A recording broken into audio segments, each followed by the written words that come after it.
That sounds awful, Ben. Hopefully that works out for you. Hello, everyone. Welcome to the next day of server stuff nonsense. Little fun thing here. When I was trying to figure out how to put on the rails onto the Gigabyte server yesterday, someone was like, read the manual. And I was like, the rails, there isn't a manual, but there actually was in the box. So, and yeah, would you believe it? There was an empty flat surface with nothing on it. Some elves came by and just filled it full of junk today. I mean, could you believe it? Oh man, shucks. So what we're doing today is we're gonna test my KVM 24 port VGA. I think it's 24 port, 16 port. Who's up as tier 1 and says boxes. End of line. Chloe, thank you for the tier 1 sub there, and for it's 8 and 2 11 months. I appreciate that. They have to have something to print. The 3,000 do not attempt to use a sandwich warning sign yet. They got the box for that though. So today we're gonna test the KVM with a better power supply than whatever one it was probably using before. We're going to figure out how we're going to put everything in the rack. So we're going to, position things in there, and then I'm going to mark the rails, the vertical uprights. I may also need to move one of the vertical uprights because after yesterday, I noticed that they can shift. I'm wondering if one of them is in the wrong position, and I'll cover that in a moment. But yeah, so we have some work to do. We do have some more stuff now to mess with. So we might be doing some keystone cable punching, making cable things today, as long as everything goes smoothly. And we're gonna just kind of set it up so that all of the devices that'll be in there will be on a keystone patch panel to just jumper over to the switch.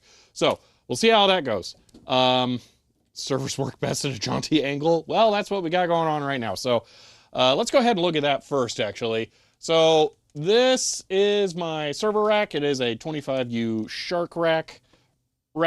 And yeah, I want to get this thing taken home and set it up with all my server stuff in it. And what I noticed here, actually, let me get the Aruba switch off of here. We are gonna maybe mount that today. We'll see how it goes. The Next Gear switch that I forgot I had, that I apparently bought in 2020, which, I mean, yeah, I'm not surprised I don't remember anything from that year. That we're going to pretend is the MikroTik switch for today. So we're going to mount this to the rack just for like testing purposes for spacing and stuff. So that's how that'll go. I also have let's not look at that one yet. A keystone panel. So there we go, keystone panel. Because I threatened you all with a good time of using this one that is just pure punch down, and y'all were about to cry. So I decided we'd just use a real keystone panel. I also have some SFP plus transceivers, but I doubt we're going to get that far today. So let me push the server in here. All right. So as I push this in, it hits, right? Like it stops, but it's only stopping on this side. This side still goes in more. So I'm wondering if this upright is inset slightly and needs to be moved. So that might be fun to deal with. This has to be pulled out no matter what, and I got to take off the rails because we now know we can put the console in there. So that has to happen no matter what. So yeah, we're gonna be doing that. Also, what's gonna go probably behind the console now, maybe not. I haven't decided. I have rack power strips, something we have not seen within the last 24 hours for sure. These are just, you know, they do the thing. They have a detachable cable, which is nice. And yeah, then there's rack ears in here that go onto this, so it, you know, just like boop, goes right in there. So yeah, we're gonna integrate one or some or many, I don't know. We'll figure that out. The reason I have two of them is because I have and both of these are going in this rack. The ELAN one is going in the VGA thing, which I've decided I'm not going to do on stream because I want to make a video out of it for reasons that'll be obvious when I do the video.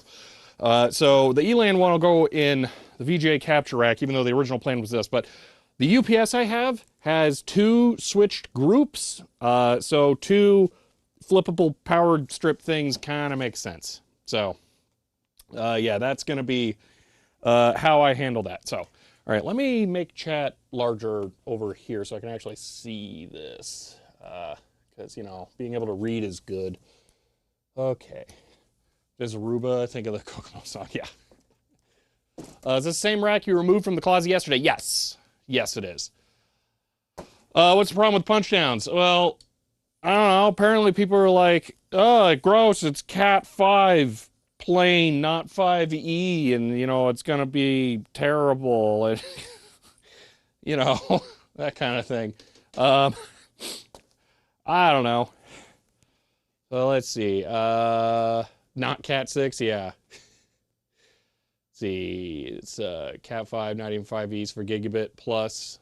It's in the it can work, but also very not work bucket. For the record, everything that's getting connected to gigabit in this rack is going to be just like management ports. Nothing. Well, that's not true, actually. No. Well, or is it? I don't know. You know what? A thought occurs to me.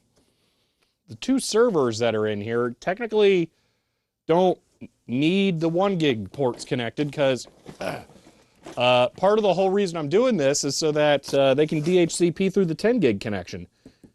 So maybe they don't even need the 1 gigs. So we're preventing you from wasting time. Yeah.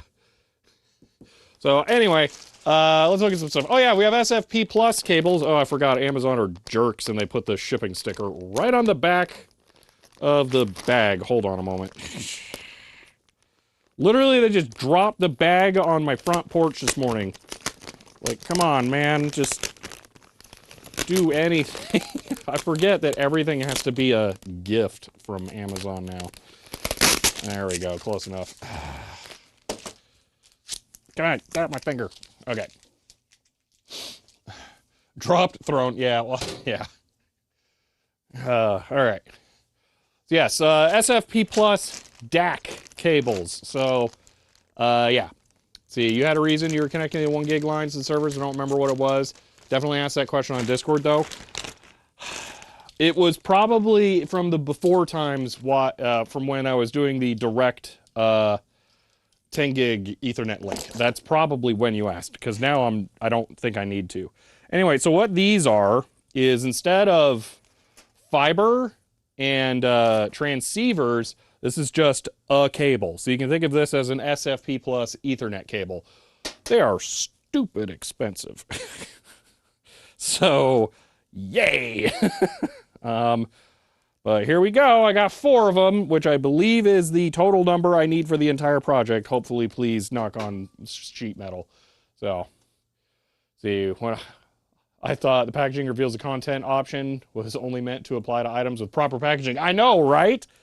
Like, you wouldn't think just a bag, but here we are. So, all right, quick question for those of you who might know. Our SFP plus, like DAC cables like this, backwards compatible with SFP switches. Like, can I just put this in my garbage switch that's 1 gig? Just out of curiosity. Yes, it is backwards compatible. Sweet. We actually might be able to try it then today. Because that thing does work and the Aruba works, so we might actually be able to do that. Because I do not have, well, actually, that's not true. I might have a 1 gig SFP card. But I don't have a 10 gig card that's SFP. So, yeah. Anyway. All right. So yeah, that's what this is. And now that I'm looking at this, yeah, this is plenty long. So I'm pretty happy with that. I wasn't sure when I realized at first that the Aruba switches have the SFP ports on the back, and then the MikroTik's going to have it on the front. And I was like, oh no, they're going to have to plug like this or the cable's long enough. And I forgot this is fine.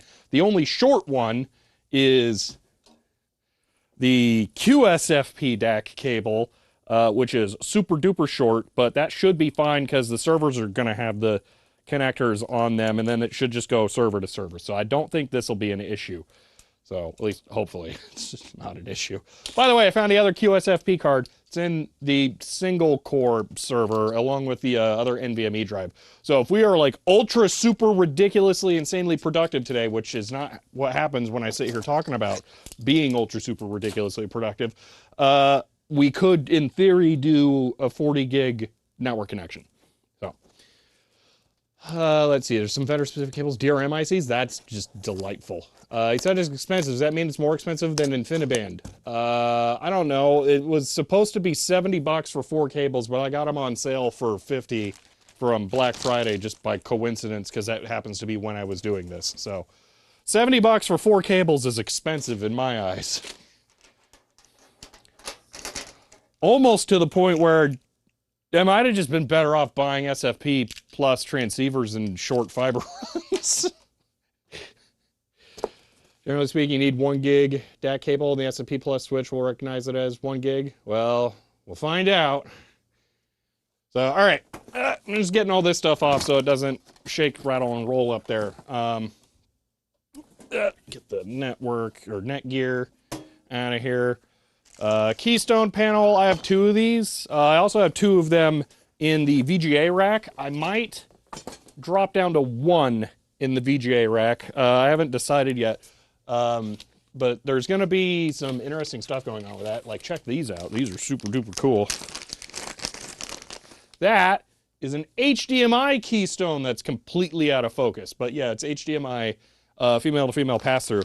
That's going to be super nice for like connecting HDMI capture to the IN1606 and for monitor out on the capture PC in there.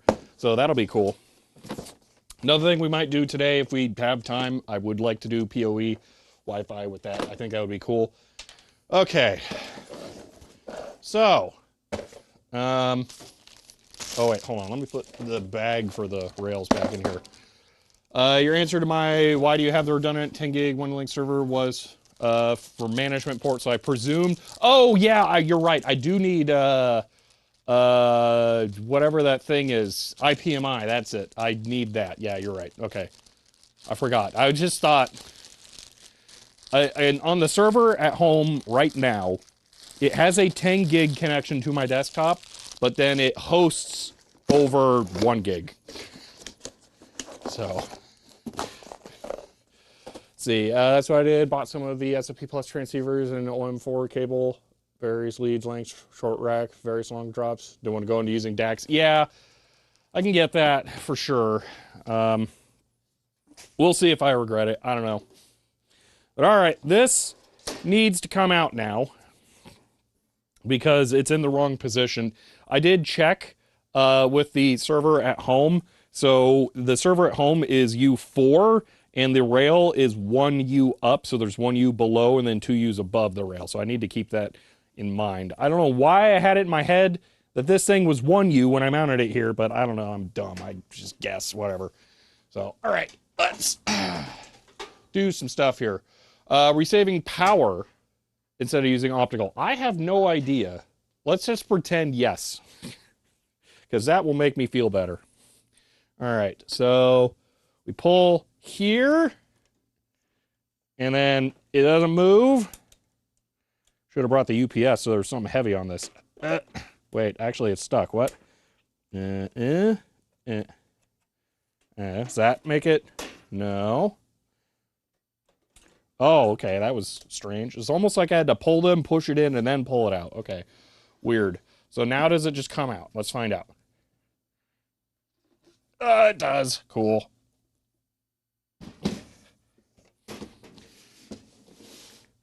Okay. That's good. All right. Let's see. Several milliwatts. Yeah. Let's see. An American thinking about saving power. What's this world coming to? It's an American who has one power outlet to run the entire rack through.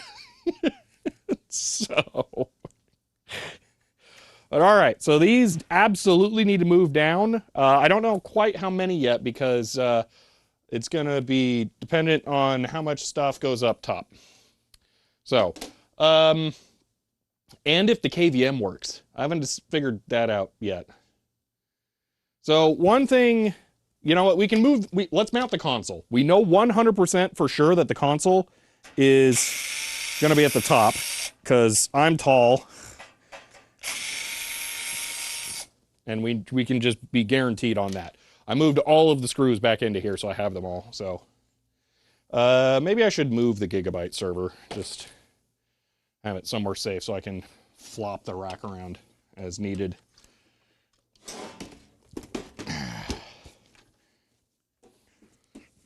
What?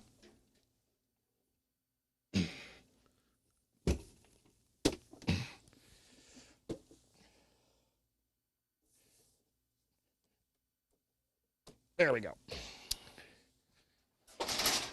Whew.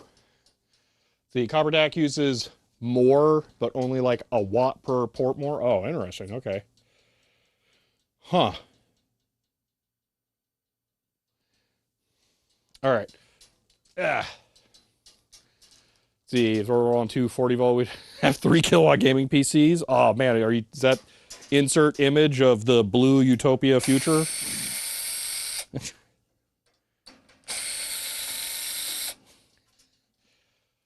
Single circuit Europe 230. Oh, I know that you guys got like twice as much power because I don't know why we'd have the exact same breakers. All right. Oh man, having the rack be empty is so nice. I have a potential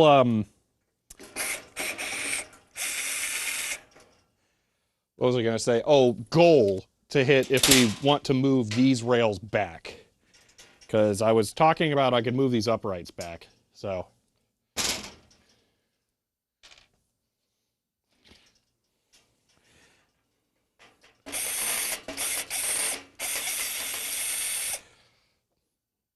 Because the VGA console has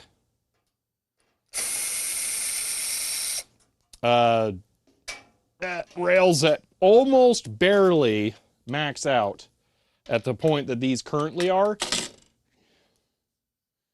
So it'd be kind of nice if they just fit correctly. I don't know. Let me get the rails off and work on installing them. Because we now know that they're fine. So here is one very well lubricated rail that I really don't want to touch the inside race of, and I just can't not. Okay.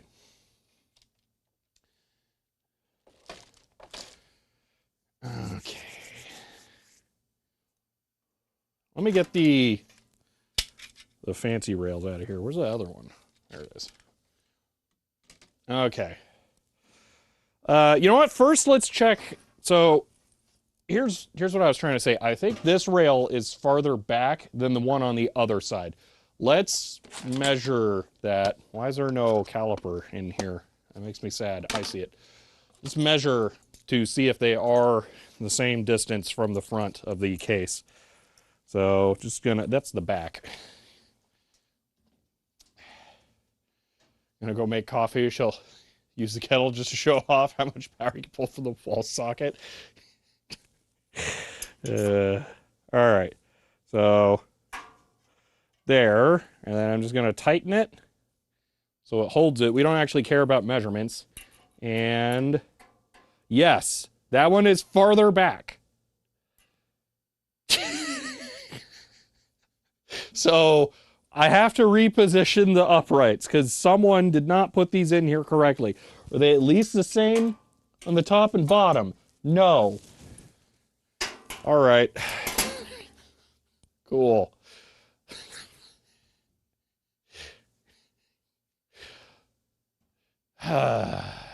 Make coffee by combusting feels like a real American.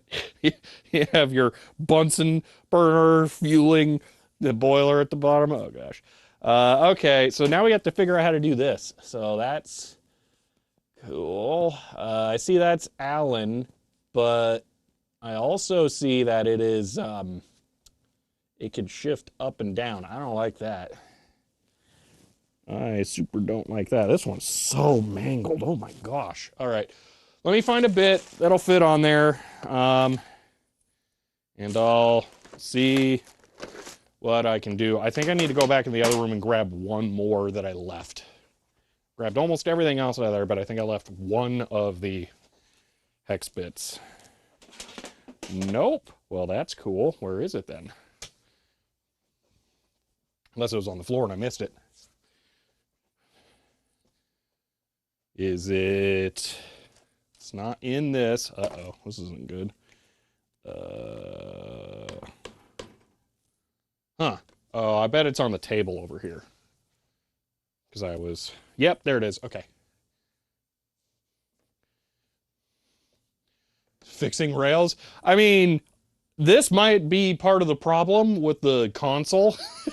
Because if these are not even and the rails, if these flex and I try to push it in there, that could be a noticeable part of the problem with why it was getting jammed. So this is worth fixing. Okay. Time to turn on your 2.2 kilowatt kettle again. Okay. Y'all Europeans have fun showing off that you're the countries that are the most energy efficient, but you have the most power available. I get it. I know. All right. I'm going to set this to the depth of this rail. And then I will adjust this one to match that. Good news. They did sand that edge that I wrapped my hand around and then pressed tightly on. And if they hadn't, I would have just like, well, let's say I would be ending stream.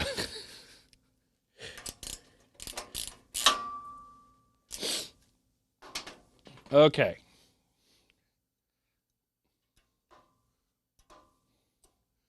It's not fully there. It's about 1 millimeter of clearance, maybe half a millimeter, but that's probably fine. So, all right, let's double check that the bottom is the same on this side. Yeah, the bottom is the exact same on that side. Obviously very far off for this rail on this side.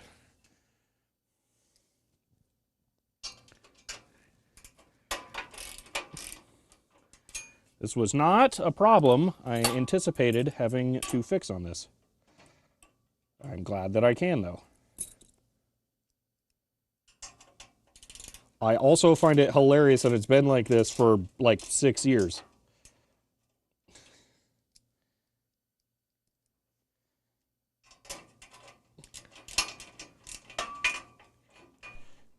Okay, this just came super loose for some reason. My measurement's now kind of wonky. There we go. And I bumped it. One moment. Just hold it. There we go. All right, now we're definitely going to do the rears now because I can't trust anything. I don't, ah, ha, ha. Calipers are sharp.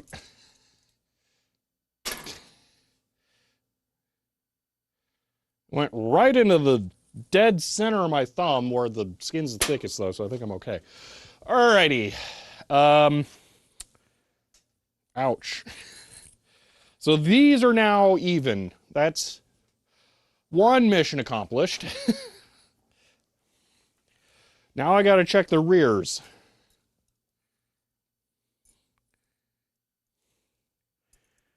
Which I don't know. No, that can't reach, but I can kind of eyeball it.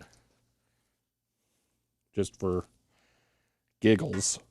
Oh, they are not even close. Come on! All right. Let me go grab the only other pair of rails that are going in here. I just want to look at them. Okay. Yeah, these ones are dynamically adjustable. Okay. Here's what I'm thinking. Good rails do this. This just slides, all right? You don't have to adjust anything or anything like that. Nice and easy. Garbage rails that the console is on don't. There are nuts that you have to loosen in order to slide these. Here's my thought process. I think I want to get the rear, which I believe is this. Yeah. So I want to get this side on the inside of this mount so that, I mean, I don't know. It just makes me, well, it makes it possible to mount something on the other side of this rail. That's what that would accomplish. So if I do that, I would just have to move this back like 1.5 inches, okay? It would be really easy. So I want to try and do that. And then we'll use this as the guide and we'll position both of the rear rails using this one. And then I think that'll work. So let me figure out how to do this. I have my gloves here still, but this is like finicky hand manipulation stuff. So I'm curious about the camera stuff right now. Is the webcam for seeing me like even slightly working? Because I have a feeling it's not. I think maybe I should turn it. I can do that pretty easily. There we go. I need to remember to actually look at the webcam. So there we go. This light, you know what? If I just rotate this, I'm actually going to slide this over. Oh, that's not helping. Let me move this there. Okay. Between those two things, that should help a lot. Oh, yeah, I'm way more visible on there now. Okay. Here's a camera at this bit rate. It's hard to tell, yeah. Okay, no webcam. It's working, but you stepped out of field of use. Okay, yeah. That's just going to happen because, I mean, I'm like doing physical annoying stuff here. So, okay. These, I don't know exactly how these are going to work because the back one is at maximum extension on this front section already, but it looks like there's many mounting holes here and that they're accessible and the rail is slid forward. They are, but there aren't any more there. Well, that kind of sucks. So is that like max already? Huh. Missed the motion following cameras. It was cool. It was really difficult to make work. And then the normal camera that I use that's over there, it's not possible to use it with that at all. Automatic blinds detection, yeah.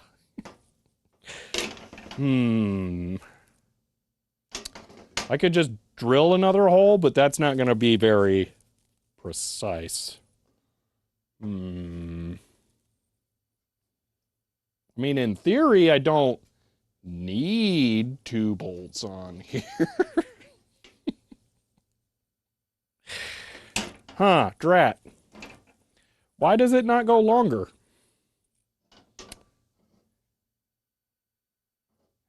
Using OBS extension called Face Tracker that crops fan.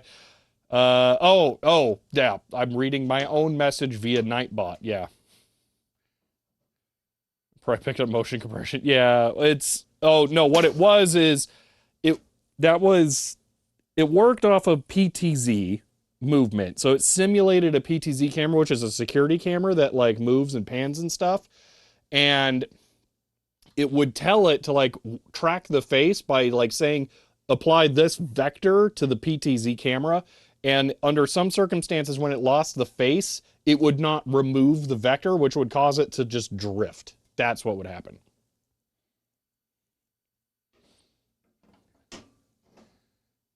I don't know that I can do this the way that I want to.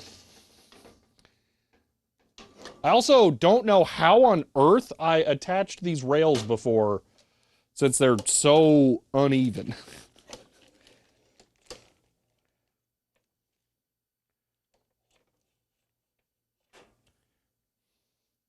Like, are these not even set for the same length? No, they are. That's super confusing. This one's really bent, which makes sense now in hindsight. So, all right. They're in the same condition here.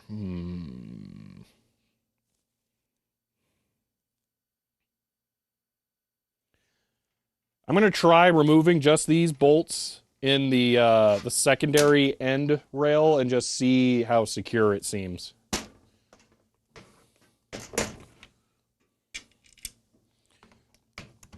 This is not the best idea, but we're doing it anyway. Where did that go? I think it's under here, yes.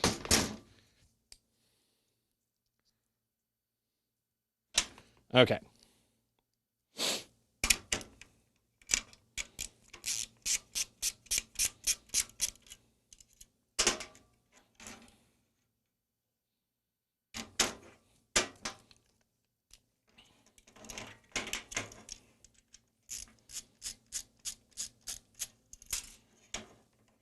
Oh, it's all fancy. There's like a washer and everything.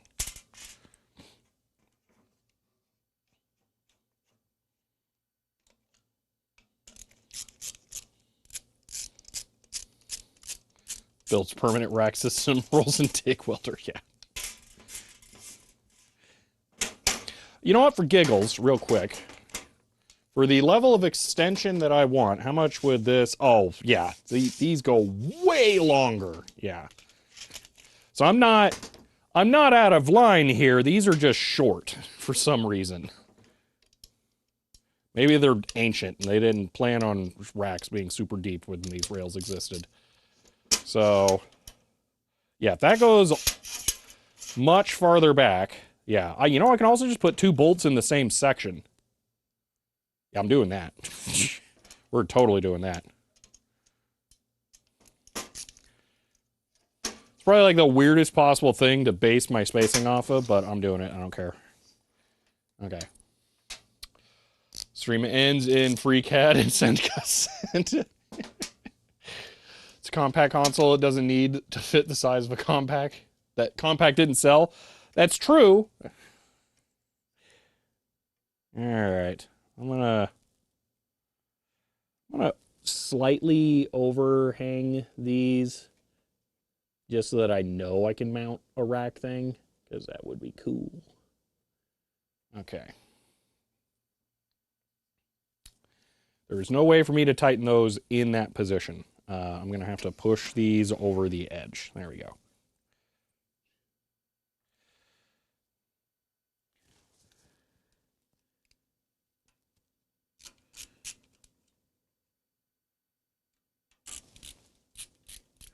All right.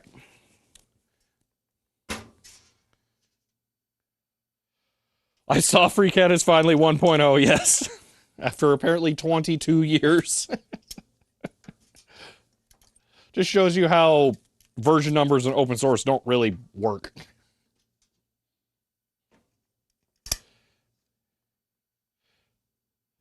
See, I hit that other way, fitting HP stuff into a Dell rack, couldn't make the rails short enough. Oh, that's irritating. Well, at least this rack is customizable. Oh, for those of you who play along at home, the price code on this rack was LS. So there you go. If you want to know how expensive it was, that is how expensive. Because the sticker faded, but the grease pen never leaves.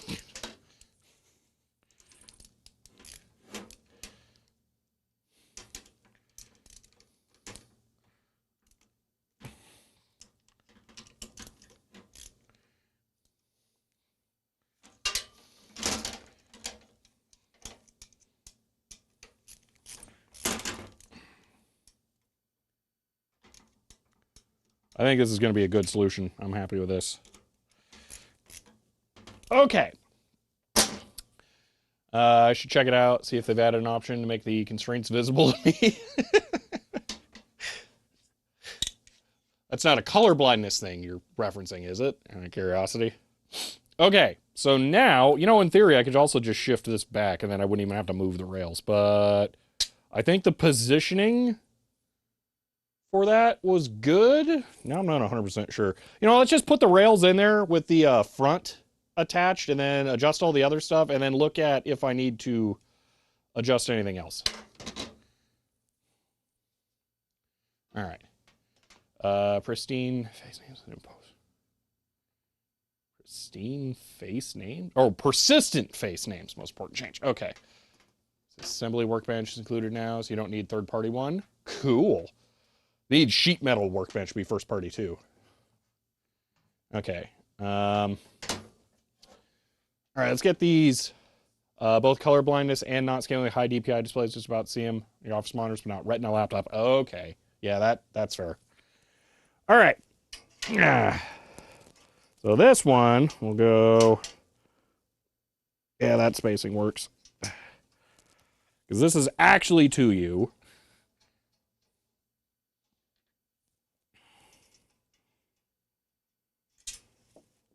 Well, I didn't need that screw anyway.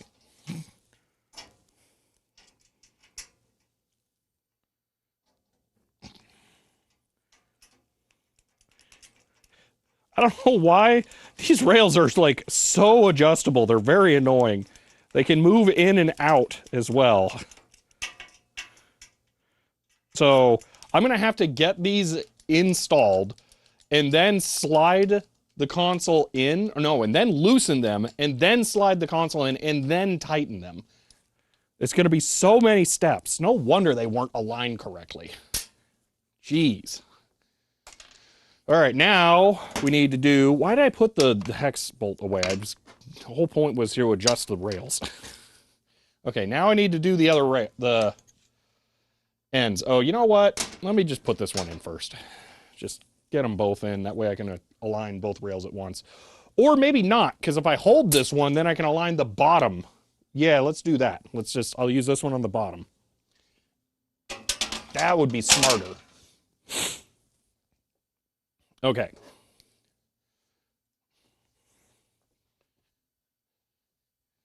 New adjustability could be a hindrance? Yeah, really.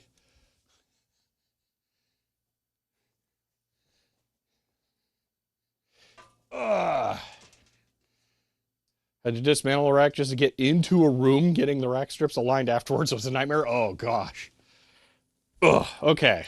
So, it's this upright that needs to be moved back in order to fit this correctly.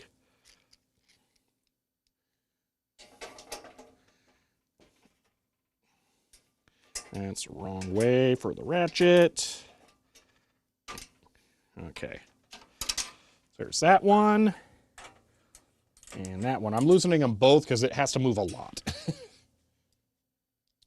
For 2U racks, don't go through 1970s doorways. Oh, gosh. Don't fully tighten it until you fit the device to them. It's one less step. Yes, that's the plan. Although I need them to be somewhat tight to hold the rails, the uprights, into place.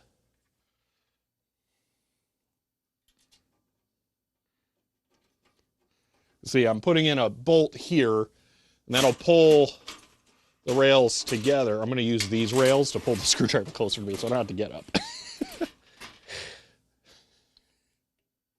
There we go. That'll hold it in place while I then tighten it. And I can do the same down here, although I didn't attach the bottom, so I'm just going to... Oh, wow. There we go. I was slightly too far. Is that T-slot? That's T-slot. Dude, this thing's crazy. It's got T-slot down there. Okay. So that is now approximately the same position, top and bottom.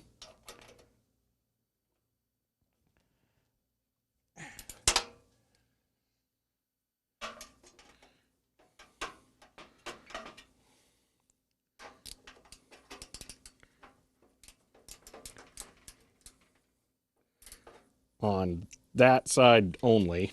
Now I need to do the other side. Your Heathkit H89 or H89 booting yesterday. Ooh, cool.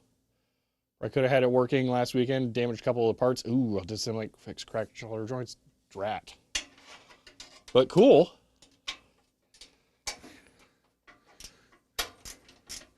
Okay. That one is loose. And loose. That one moves a lot more freely.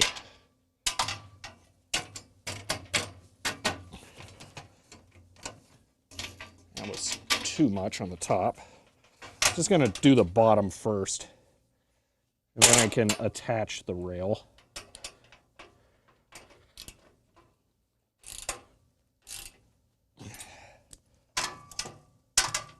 That's good. That's too far. That's just right. Hold it.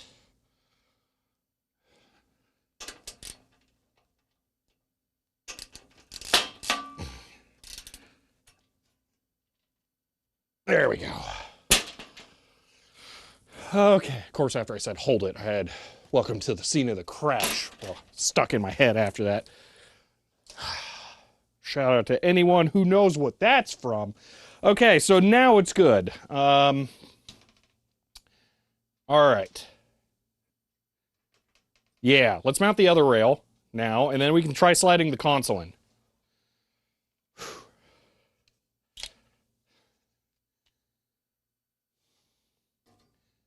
So this is the rear now. Ooh, I'm looking forward to this. Where'd I put the screwdriver? Of course it's on the floor.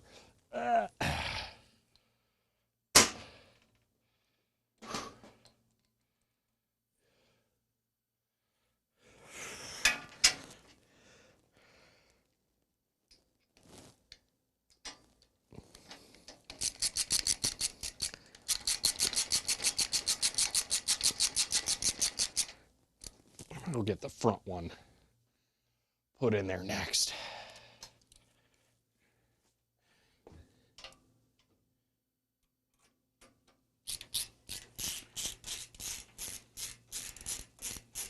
Okay, now I can leave those loose, slide the console rack in, and then tighten them all.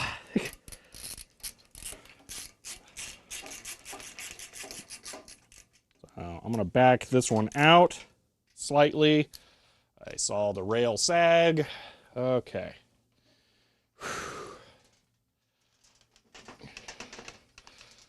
This is the front. Let's get it ready.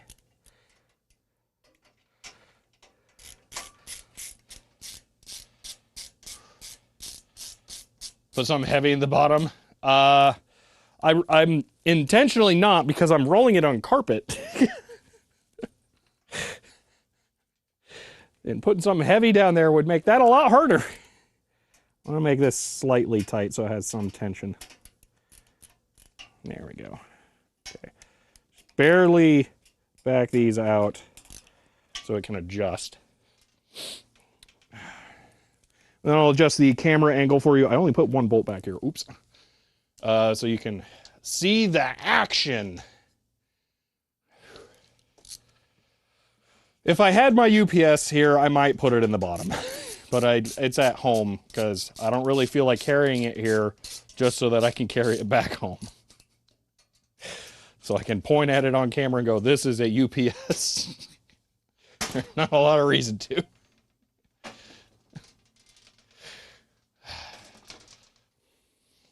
It's 2x HP. Or UPS? Yeah. All right.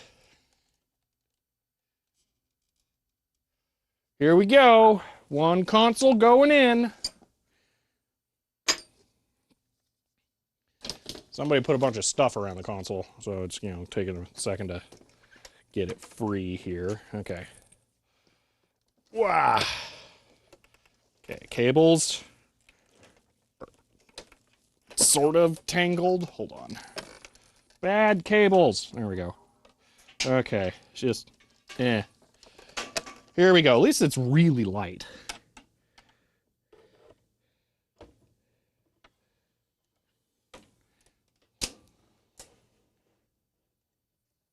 Okay.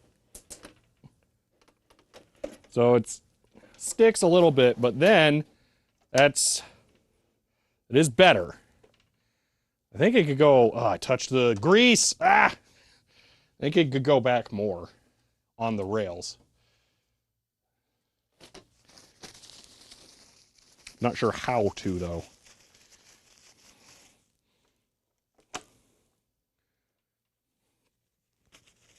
Because it's not, oh, maybe that's it. And there it's sticking still. Why? There's nothing for it to hit. That's not it.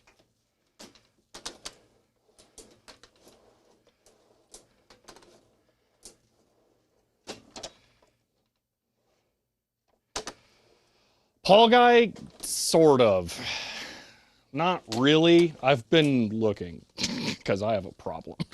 And it's that I don't own all the printers yet.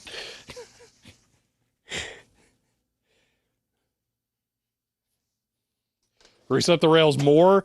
They're very, very greased.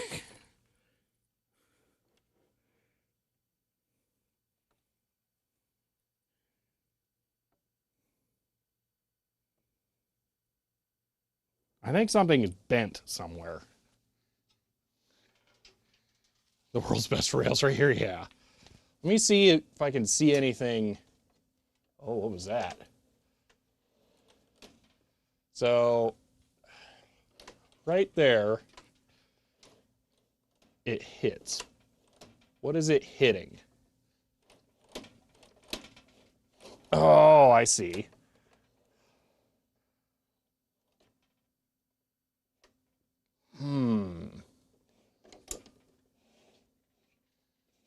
That's the second set of rails. Oh my gosh, and they're awful. So what's it? And it's the left side that's bad. There is a potential to grease something here and have it help. Just gonna real quick put down the safety thing. Yeah, there's two moving rails. It's real weird. Let me get my silicone grease. I'm gonna grease the inner rail. Or the outer rail, however you think about it. I don't know. It's too many rails, man.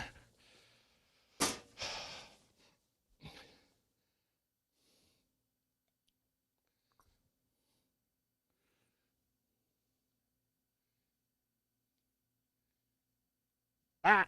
Ooh. It didn't go on the carpet.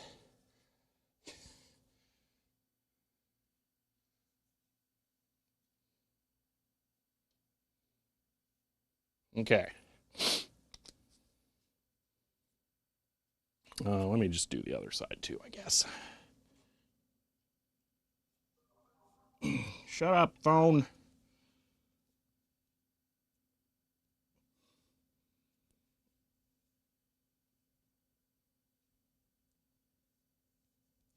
Okay.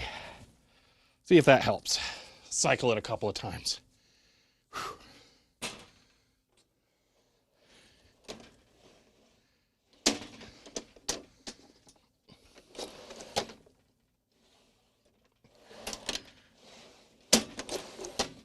Nope, it's not really.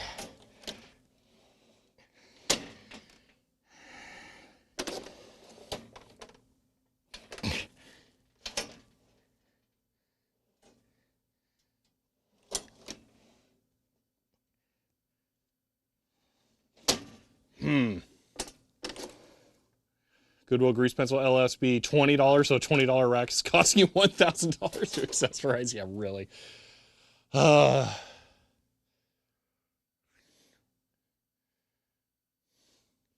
I did bend them back yesterday. I bent them flat outside of the rack.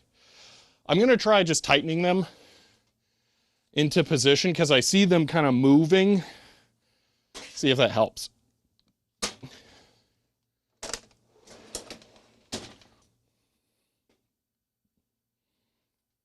Oh, now I have to manage this. Hold on.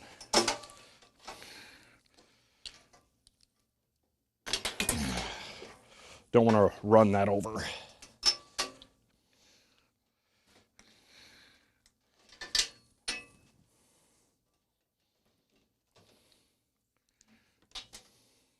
Just put the safety thing.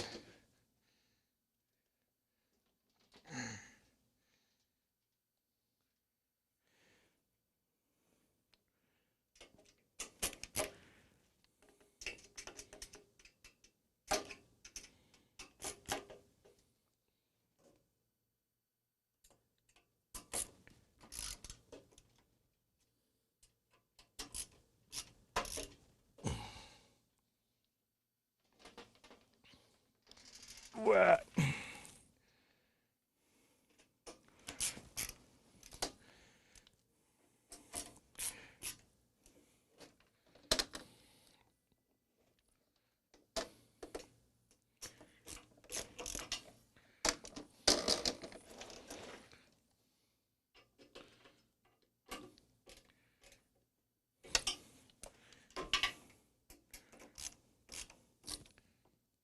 Okay. Now it's going to be catching because the cables are wrapped around it, but okay. Let's get a better idea for where it's at now.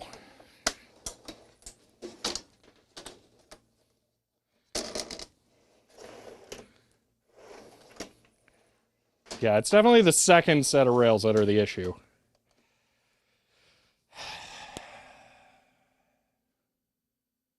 Really don't know if there's anything I can do about that.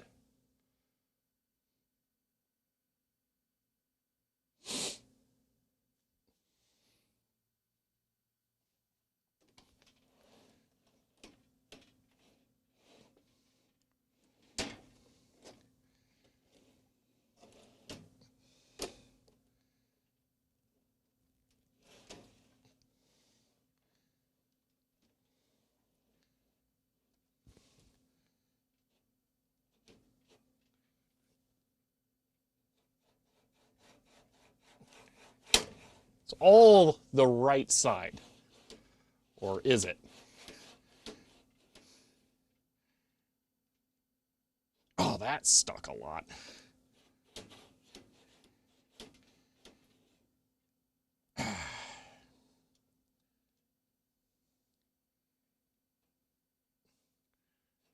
You know, they're just terrible rails. You know what? That's just all there is to it. They're bad. They're bad rails.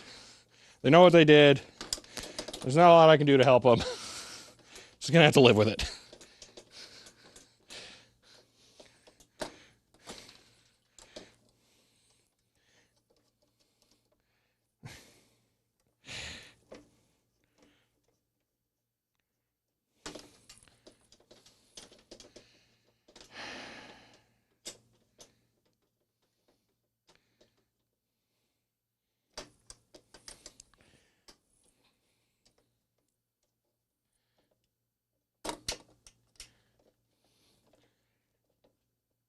I'm trying to adjust the latches to fit correctly.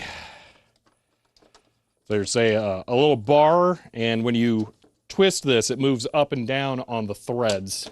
So I'm trying to get it to go in the right spot so I can actually retain the door. That side's good. And that side's good. Okay. That'll do for now. Ugh. Okay, that's that. So, now, can I mount something over these rails? I think I can. It would be one of the power switches for sure would fit, because there's a lot of depth before it hits the console. So I now have access to that. That's cool. Okay. I think it's time we test the KVM. So let me grab a good 12 volt power supply. Actually, I think I had one, yes, right here. All right. So we'll try this out. We'll use it with the test bench again, but through the KVM thing. Thanks, Belkin. Of course, it's one of the ones that needs the extension cables. Couldn't have just put normal VGA connectors on there. Oh no, they got to try and sell you the Belkin cables. Where are you going to find a VGA source of test with? Yeah, really. I'll rapidly approach the bang with hammer scenario because I only tune in to see things with hammers. Have you ever seen me actually have a hammer in the office? Because usually I forget to have one. All right, I think somewhere around here I have, yeah, there's PS2 cables. And then, oh wait, is that just a whole hog KVM thing there? I think it might be. Perfect. Okay, I have exactly what I need. Yeah. Okay.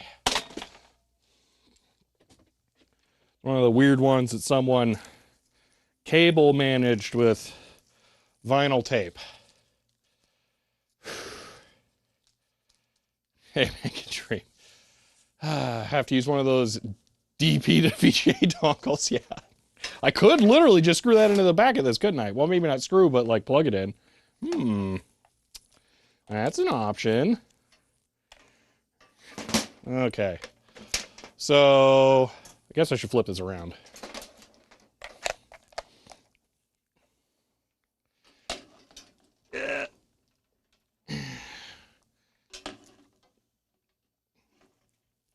All right, let's get the tools off here for a moment.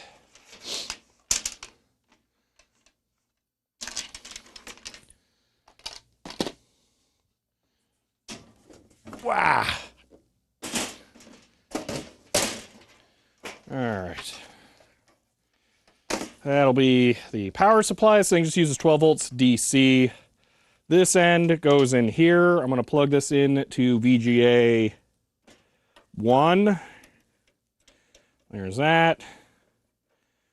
Mouse. Said mouse. There we go. And keyboard. Okay. These unwound. So console will plug in. Get back here.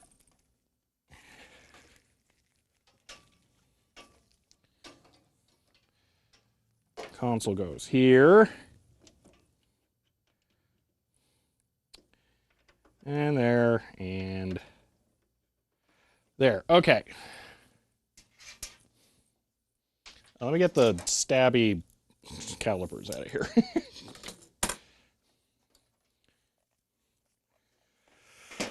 Okay, that does reach the test bench. We'll go ahead and not plug that in yet because killing the test bench would be bad.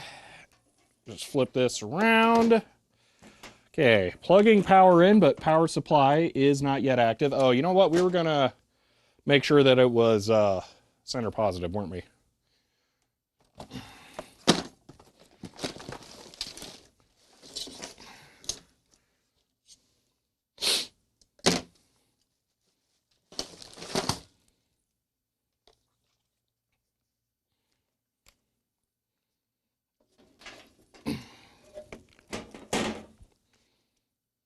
Okay. So, as long as the center doesn't beep, we're good. Nope.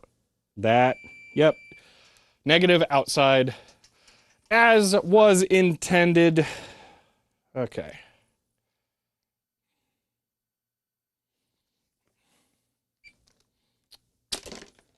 Now I can plug it in. Be really cool if this thing isn't dead.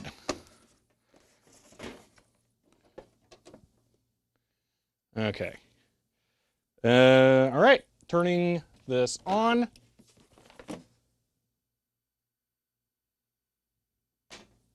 Power supply light's not on. Why? Oh, there it clicks. Okay. It beeped. All right. So there's that. All right, I'm going to flip it around. It's on input 16 for some reason. Okay. I'm going to grab this. I'm going to plug it into the test bench.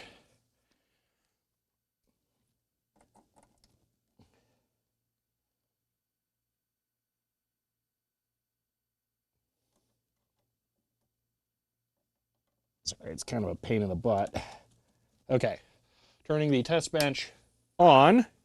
No, I'm not, because I unplugged power from it. Now I'm turning the test bench on. Okay. Sliding the console out. That wasn't too bad. Okay, turning the monitor on. No, remembering I didn't plug the monitor into power. Plugging the monitor in. Ultimate says, hey, the deck talk is the only thing allowed to. Ping beep around here, CHER 100. End of line. Thank you for the 100 bits, Ben.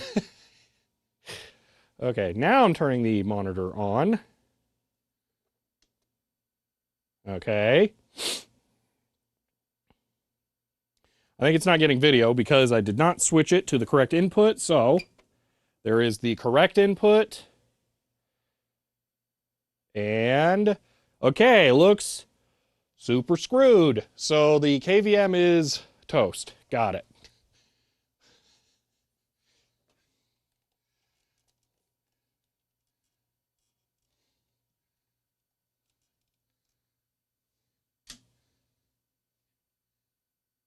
Yeah, I don't think the KVM is any good. And that's not like, oh, you know, replace the capacitors. that's that's bad right there.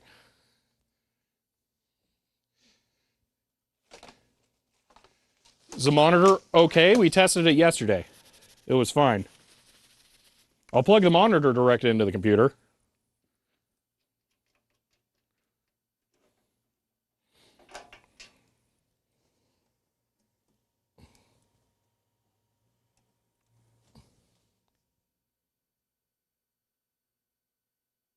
Boom.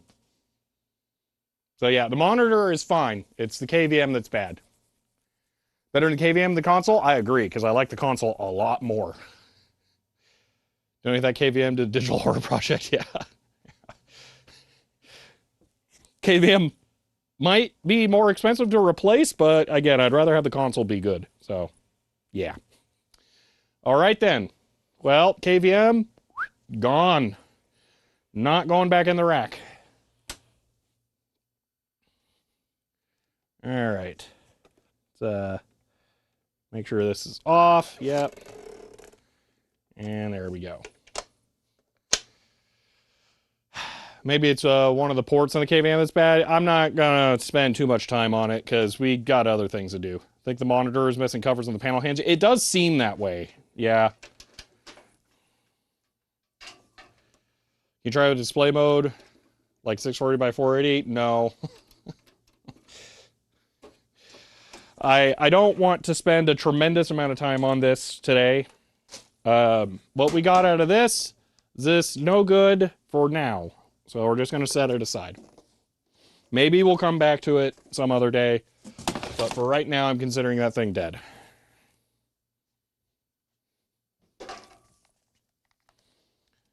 Okay. So, you all want me to do networking on top. Because that's like the way you're supposed to do it or something. I don't know. It sounds like it's for nerds or something, you know. And if we're building the rack top down, that means we need to do that. Oh, Digital Ice Age. You see on the second channel, I finally had an opportunity to put up that archive everything video I talked about. The unarchived Apple II image writer manual is now on archive.org. Apple Image Writer 2, Apple Image Writer, Apple II image writer manual. Anyway, you know what I mean. Okay. Let me just grab a cable management doohickey. You know what? Unfortunately, I may not use the KVM now. Because I'm going to have two machines and yeah.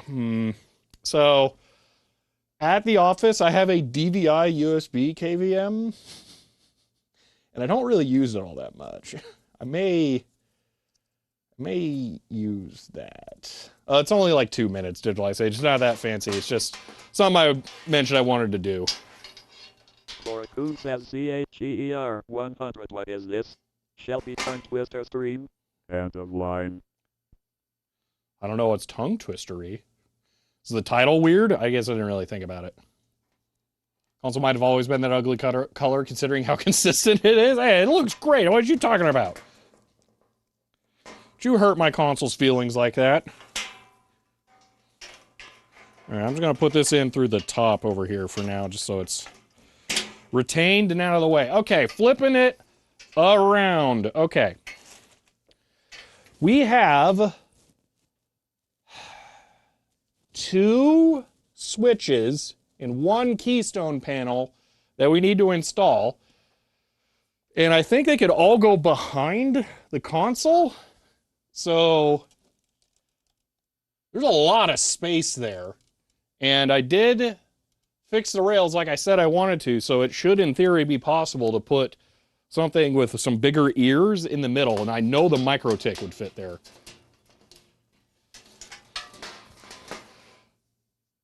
Put my top of rack switches in the middle. Full racks reduce the need for longer patch cables. Yeah, I get that. Pretty much, there's only going to be like 2 real servers in here though, so it's not going to be that bad. Do I have something? No.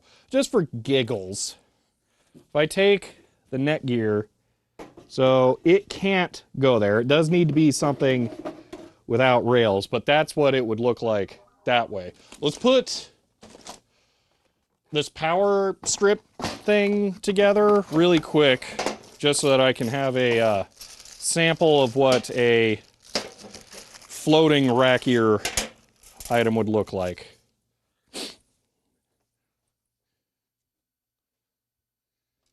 Heartily approve of the message. Just got done picking up a computer system. I have another state solely because it had the archive manual. Heartily approve the message of that video. Yes, exactly. Although the main point of that video was actually that it was an Apple II manual that wasn't archived, which just sounds insane because it was first party OEM. Like, those have surely all been archived by now, but no.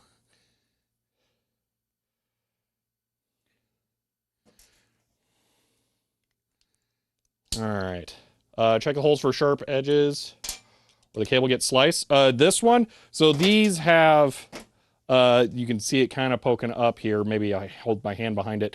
A plastic edging around here, so those holes are not sharp. They're fine.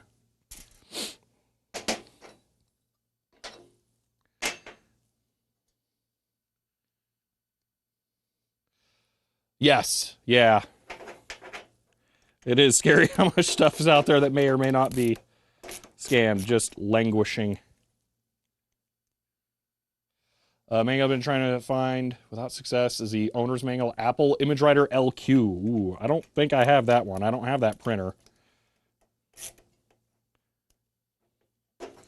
Yeah, I share your pain. I really wish I'd had the Part 2 Image Writer manual for my video, because I'm not kidding when I said in that video that it's literally exactly the stuff that I covered in my main channel video. That's because the rack has some age to it. Yeah, no, this is, I'm pretty sure this was meant to be an enthusiast rack. So it's has some creature comfort type features. I don't think it's your run-of-the-mill enterprise rack, just cheap garbage, whatever, get it out the door, they'll pay for anything kind of thing.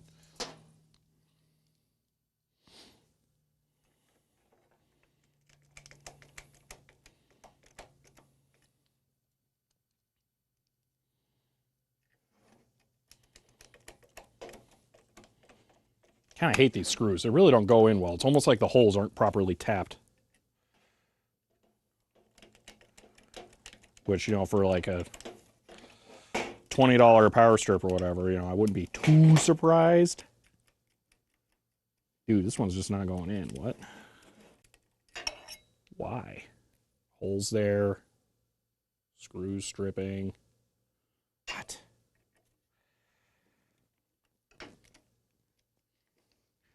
If at first you don't succeed, put more force into it. There you go. Through Newtons, all things are possible. Or was it an AV rack? It's not an AV rack. I don't care. I'm not offended. It's just, it's not.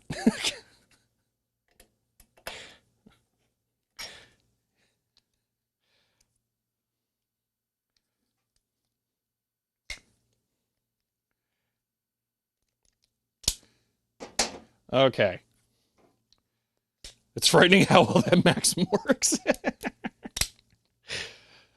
One I suggest is locally available, have the rack gears already mounted.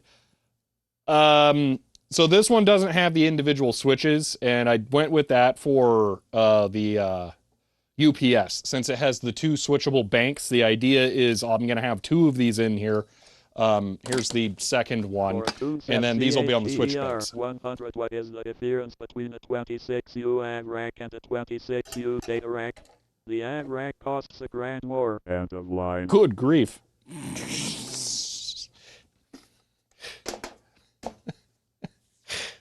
Chloe, thank you for the 100 bits there, by the way. All right, how am I going to do this? I also don't necessarily actually want that there, but just as an example, now you can see I can fit something behind the console.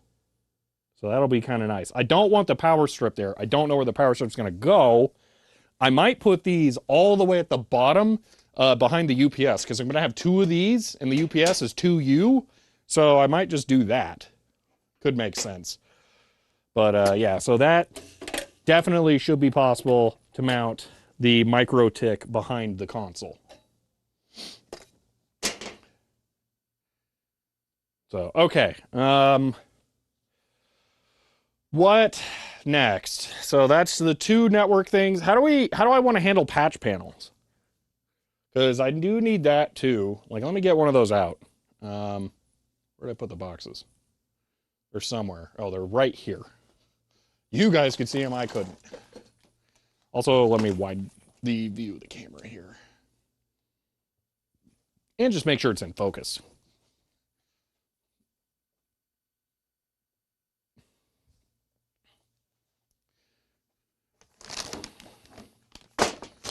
All right. At least it's not a lac rack, yeah. I never actually did that. Thought about it, but didn't. Okay. 19-inch rack mount, the blue velvet bag. Don't know what you mean. All right, so this thing could also go here. That actually doesn't seem too bad. Does it go there? Can it go there with this doodad put on there?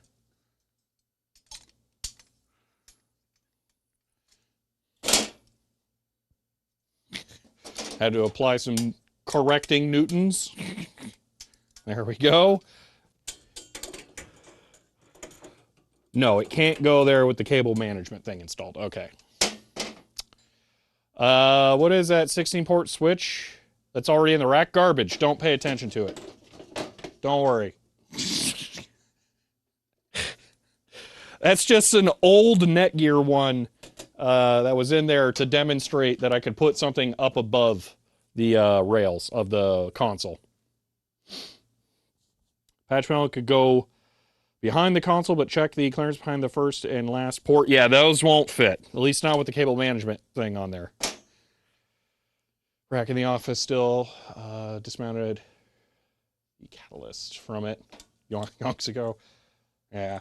Okay. So I'm just trying to plan how this will work, because I don't think I want or can have the gigabyte server behind, or have the rails for the gigabyte server on the same space as this. Plus, probably would be smart to not obstruct it. Although, no, I could, because it's 2U, so it could go... Do I put this behind the top of the gigabyte server?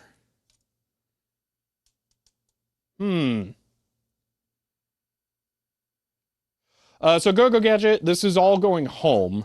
I will be removing everything from the rack. We're just figuring out the spacing and how I want to put it together. Partially because I need to do cable runs for this today, because I keep that stuff at the office. But I'm taking it home, and then it's going to be the editing system. The MikroTik is a 10 gigabit SFP plus switch. And it's going to be the master switch for the entire house. Everything else will be forked off of it directly. So it's going to be a fractal tree originating from the MikroTik.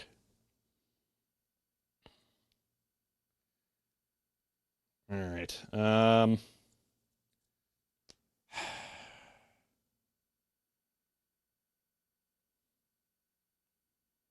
kind of want to try putting the gigabyte back in there and then putting this on the above the rails for it. Kind of want to try that. I think that would be interesting. So, yeah, we're doing that. Okay, let me get everything off the top so I can spin it all around again. And then we'll mess with that.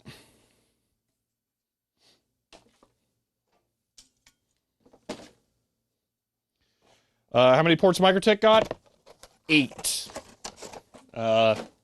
That's it. I can do better than that. I got a 24 in the office somewhere. The only downside is that it uses 350 watts at idle. So I don't really want to run it.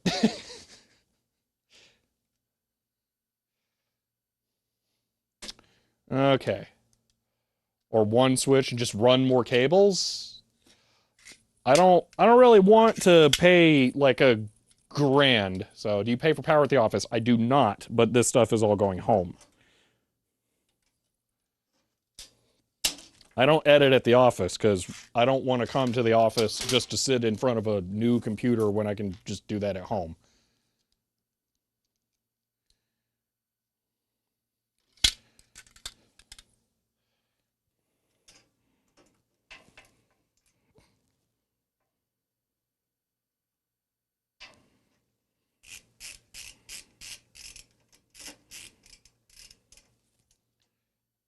So run all the cables to the office over the street. You can power the stuff from the office. Yeah.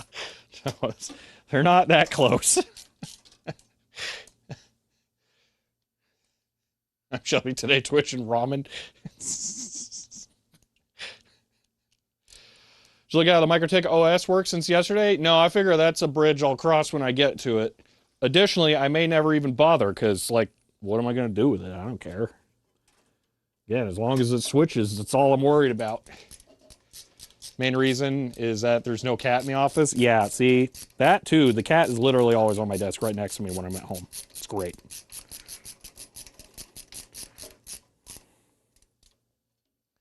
When MikroTik, when it's just a program on a Linux PC.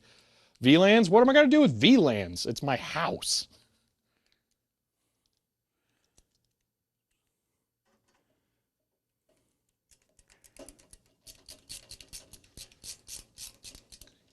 May need to at least enable jumbo packets on it. I don't know what that is, but it sounds fun. Could at least have IoT VLAN. All that stuff's Wi-Fi. How's it going to VLAN that?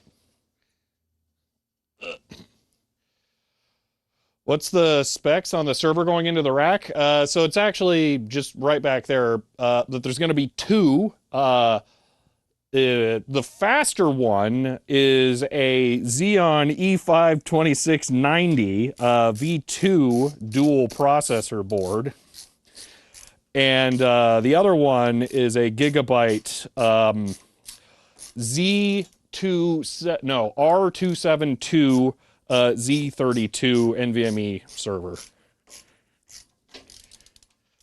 Oh my gosh, that one's cranky. I'm pulling that back out. They VLAN for the guest net so visitors can't see any of my machines, or VPN to the office, but you're a weirdo. You'd have to have guests over for that to matter.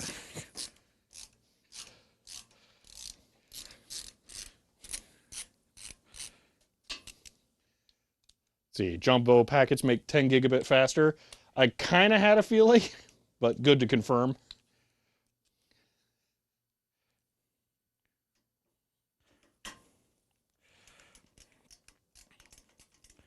Might want to loosen the other screw. Maybe that'll help. Because the rack itself is threaded and the rails are threaded. So I'm putting two threads together here, so it's a little weird. Oh my gosh. And very cranky.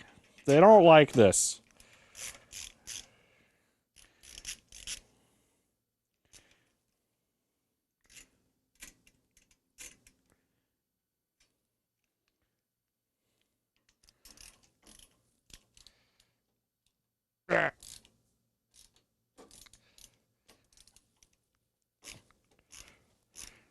Why? Why is it such a pain in the butt? Oh my gosh.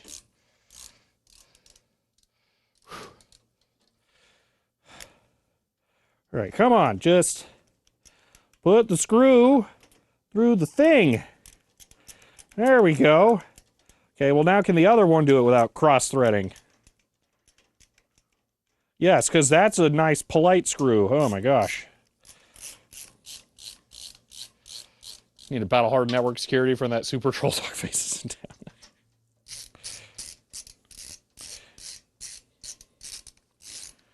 The only thing I was even going to consider potentially doing with a switch and like custom port config type stuff was aggregating 10 SFP plus connections into a 40 gig, because I have a 40 gig connector on my, well, both servers.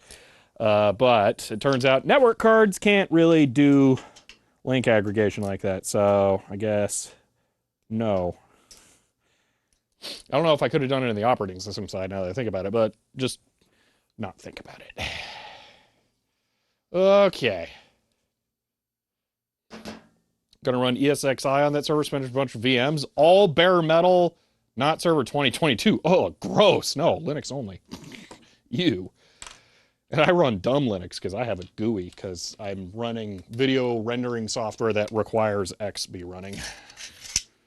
Okay.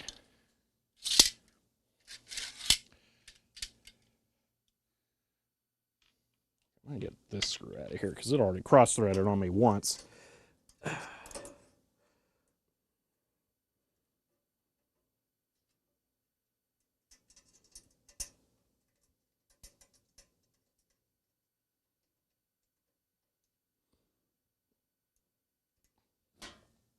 All right.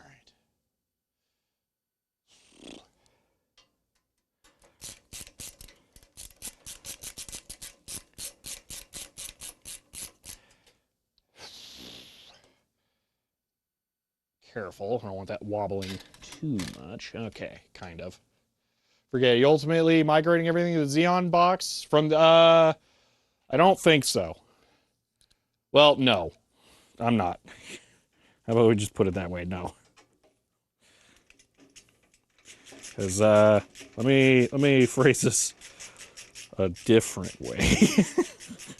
Do you think I can afford more drives for the Epic when I fill it?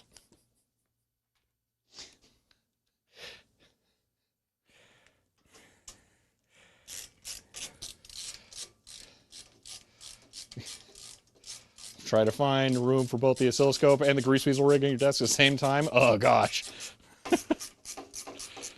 So that's where a USB oscilloscope's handy.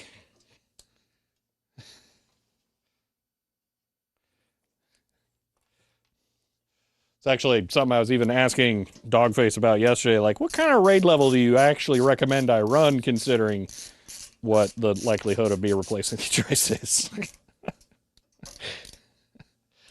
Get some 10 terabyte helium drives off Amazon. Well, the other server is U.2 NVMe. That's the problem. The one that I'm about to put in here right now, actually. We're ready. Let me grab it and we'll do that.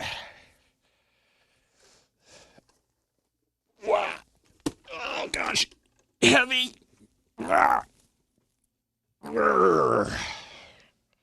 Heavy, and unlike every other server, I can't lean into the front because I will destroy it. Oh, come on, VGA console. Don't do this to me. Oh, no. No. Dang it.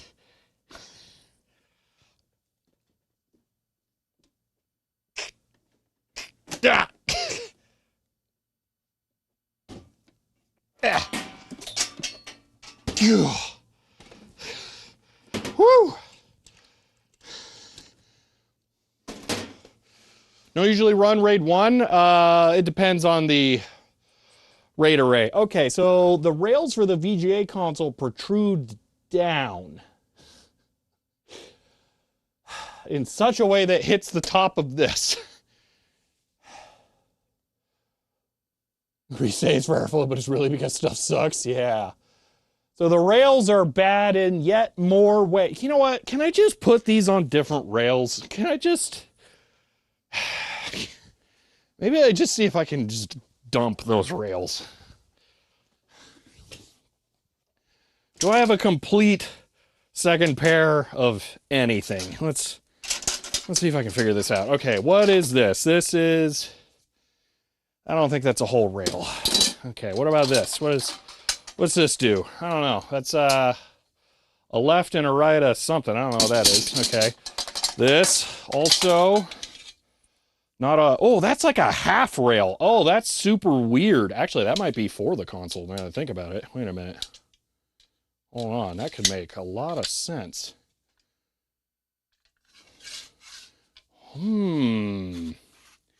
Is that the original rail?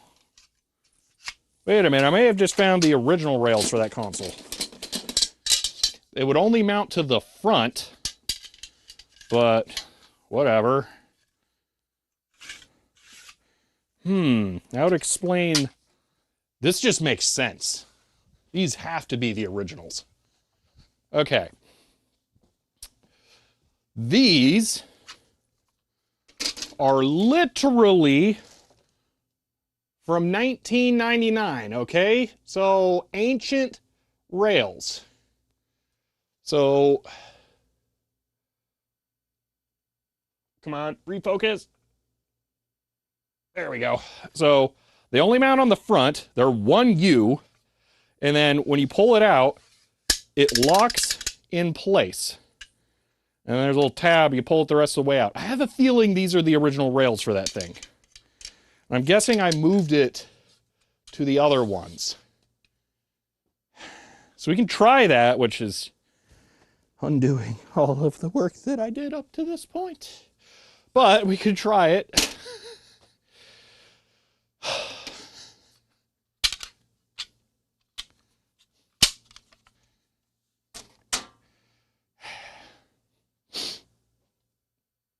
True line at the 2013 CPU's never doing 25-year-old rails? Yes. Retro rails, as it were? I mean, it's a retro console. Yeah, abscond. Check out my console. Oh, yeah. Complete with PS2 trackball keyboard.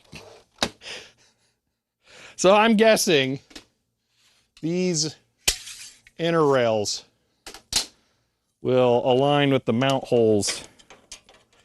Yeah, perfectly, flawlessly. Yeah, these are the original rails. Okay, let's put these back in.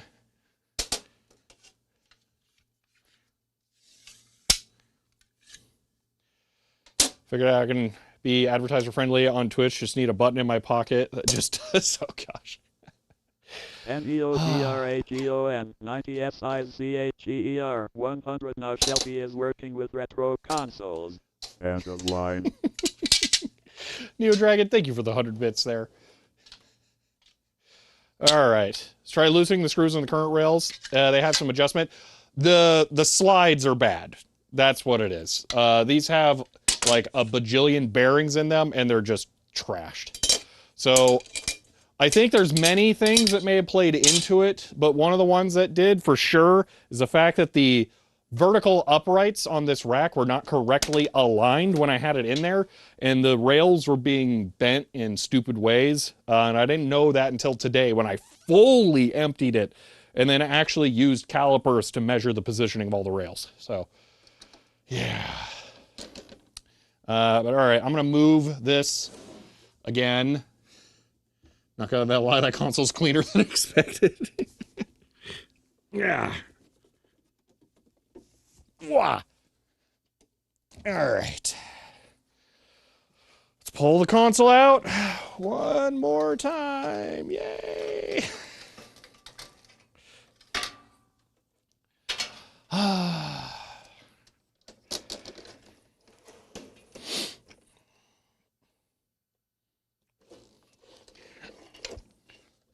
I'm going to guess those rails suck, but they can't suck as much as these.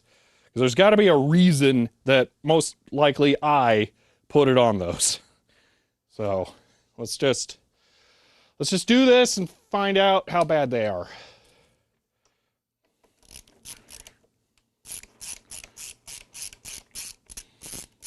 Are these screws the same size as this? Yes. Ha! So I can use other ones, but also there's 4 in here. Realistically, I only need 4, so that'll be fine.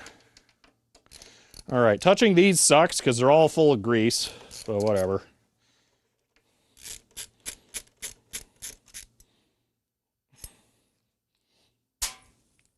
Try not to get it all over my pants. You know what? Well, maybe not that box.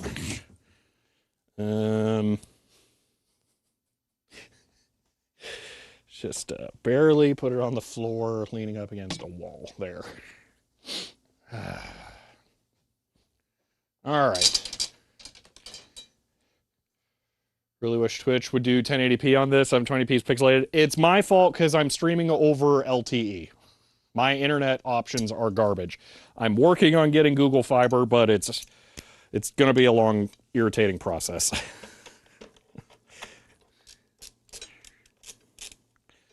You know what? I think I want to mount this slightly farther back if I can. Yeah, those all align. Okay, how far back do I want to mount it, though? Maybe I should put those rails in first. And then figure out how far back I need this so it can actually hold up. Fiber to the office. Eventually, maybe, yes.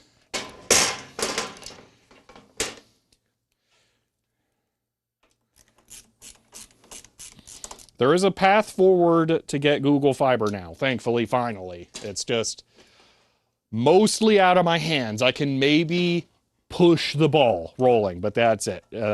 I'm not able to control anything else. You just keep it in a smaller window. That works too. And you get me started. It's an argument with ISP. There's literally a whole fiber plant in client's building, and they claim not to service fiber. Yeah.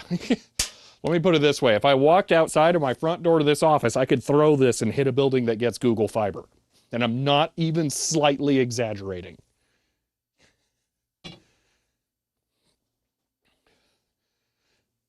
Okay.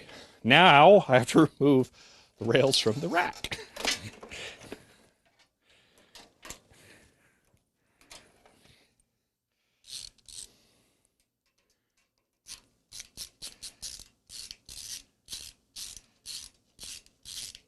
Ow. You know what? Maybe it's time I switched to wearing the gloves.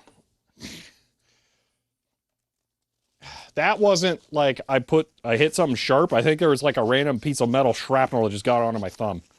That seems like glove time. Rackwork power screwdriver. I could use a power screwdriver for this. For some of this, I'm having to be careful with how I do the alignments, so I don't. But this part, I could. All right, let me get the gloves. Not trash my hands. Yeah, I feel like I got a metal splinter in my thumb there. Fun.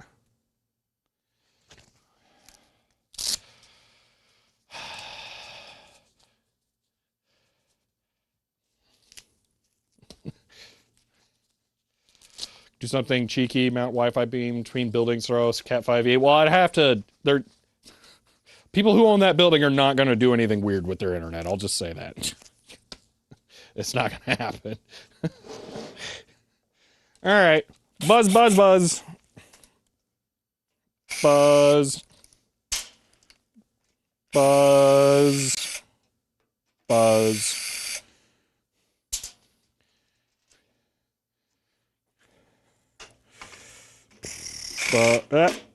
Buzz. I wish this was magnetic. But nope, just gotta let the screws fall. I am really, really glad I am doing this at the office right now. If I was at home working on this, I'd just be screwed. But I have all my stuff for this here, and I'm not taking all of it home. So even though I'm not using this here, this preparation stage is making a big difference for me. I wanted this zoomed out more. Here we go. I hope that's in focus. Wonder if we could trick that business into hosting one of the Arubas and trench fiber. Yeah, I don't think so.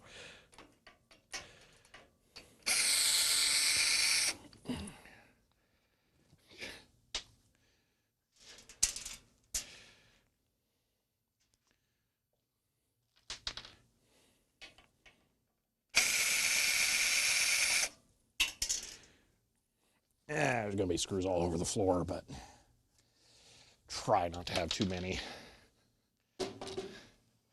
Could you sell them on Aruba? No.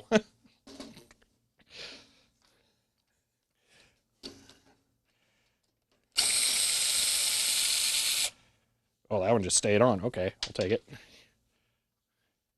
Looks like a DeWalt. It's orange. Also doesn't really matter. It's just doing rack screws. Whoa! Okay. The Kaiser would buy one.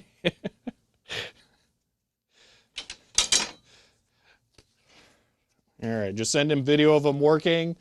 You know, no testing it beforehand, especially not if he pulls out a kilowatt first. All right. Oh, these are so sketchy. It is one bolt that holds it in, and it's just a little split two-ear thing, and it is, of course, as mangled as you would think. I'm going to grab some pliers and try and remangle it back into shape. Oh. Ah.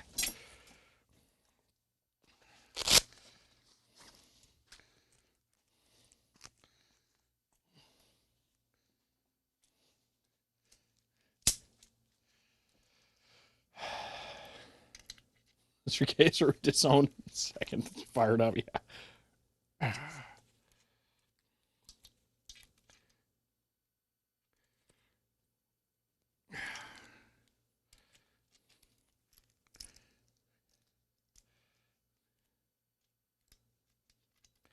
It's not about the sound, it's about the, well, actually, the Arubas are fine. No, the Arubas are not an issue at all. I just have too many of them now.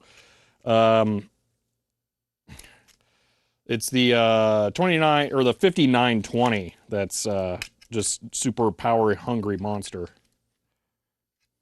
Okay, that's better. How do I mount? This sucks. These are terrible.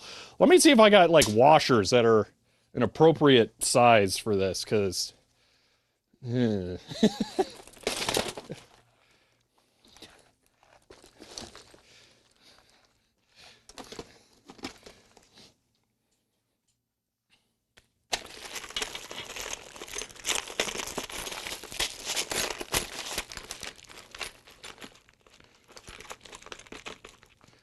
There we go.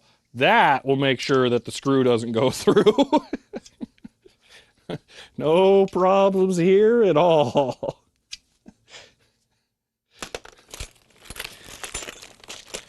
Did see one that I think was, nope, the center hole's not big enough. That's where I bought washers. So my screw box for the rack screws might be in here. Doesn't look like it though. Rat. Is that one small enough?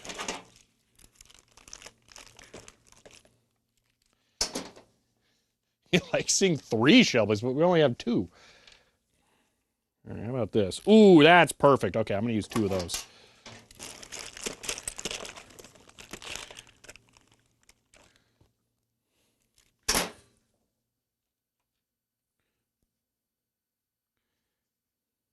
I am using the drill to install these because I'm doing maximum torque.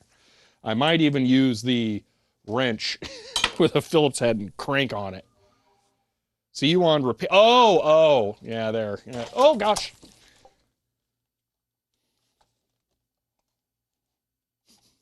The, the monitor arm can come out. I didn't know that.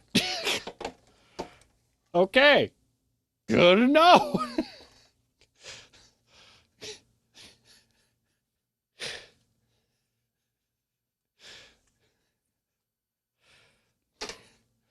All right, let's get this installed.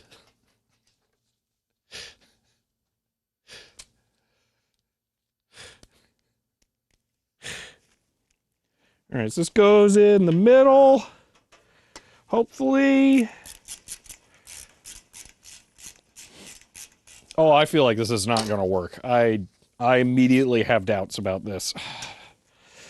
Because this isn't the middle. It's like slightly down. Hopefully it just hangs down enough to be fine. Oh, gosh. It's just going to work.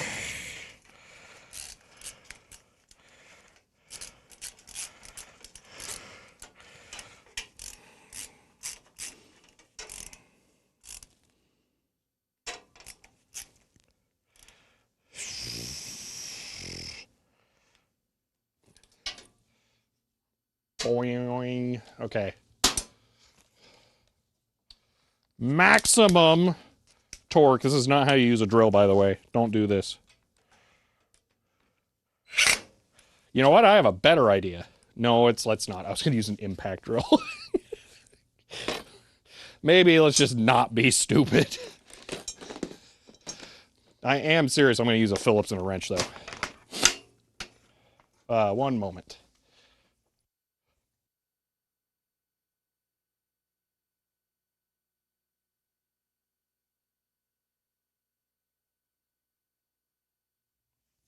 Okay. Or Phillips and a wrench. Okay. Impact is what you use? No. No. Okay, there's so much rust in this thing. I pulled the hex head off, and then the rust on the bolts was left on the hex head. And that's saying something, considering I live in Arizona. Okay, well, I should rephrase it. There's not a lot of rust on there. I think the black oxide coating on the fasteners is just failing. Chlorocoon says CHER 100. Yes, don't be stupid. That's our job. End of line. I don't know what you clicked or clipped there. Why screw? Just use hot glue? Oh, gosh. Okay.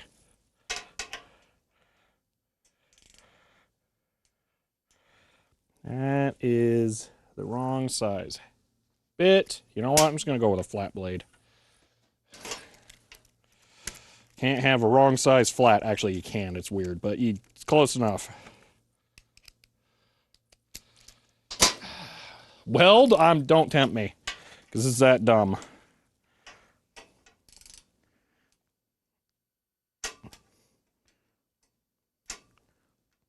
Wow, I'm actually going to strip with the flat. I guess it's in there good enough. Okay. I'm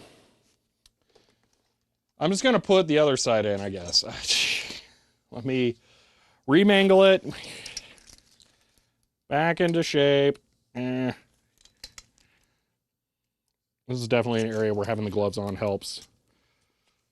Because the multi-tool is not all that ergonomic.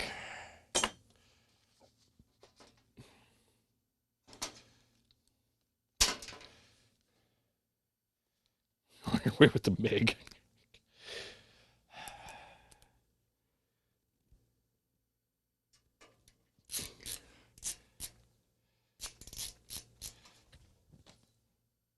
I thought I dropped it, but no, the screwdriver's just hanging out there. Okay, that works too.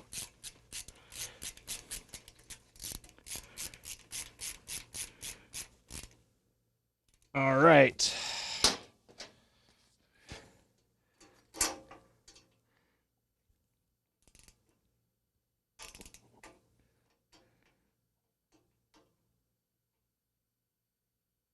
Ah, there we go.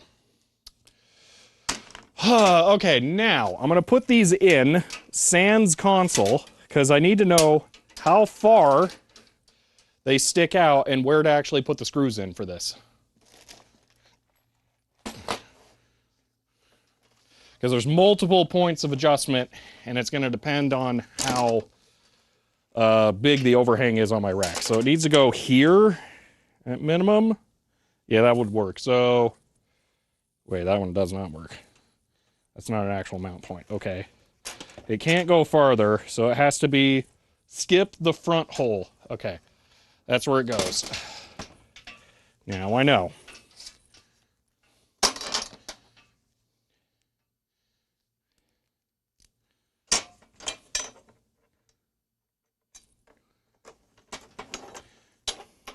There's brown paint on this from these rails. So yeah, these are definitely the original rails. How? How were the original rails kept with this? That's shocking.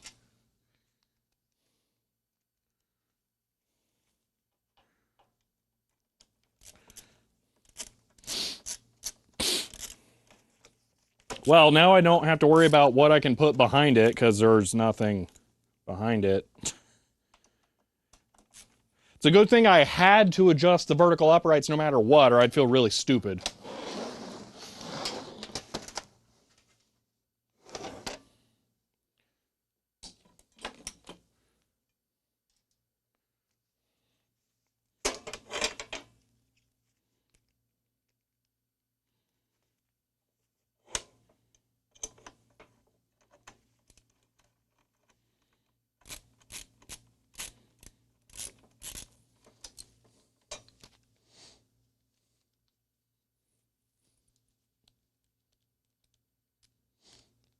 I don't know what you guys are complaining about now.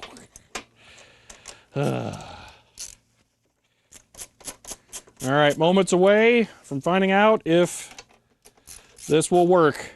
There is a very, very real chance that the top of the door is going to hit the top lip of the case.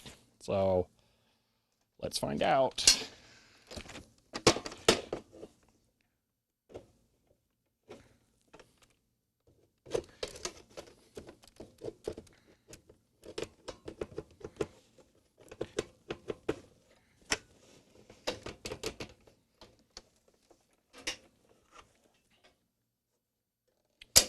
Okay, so that's how it hangs when it comes out. I don't like it. It torques those metal posts so much. Let me stuff this back there now.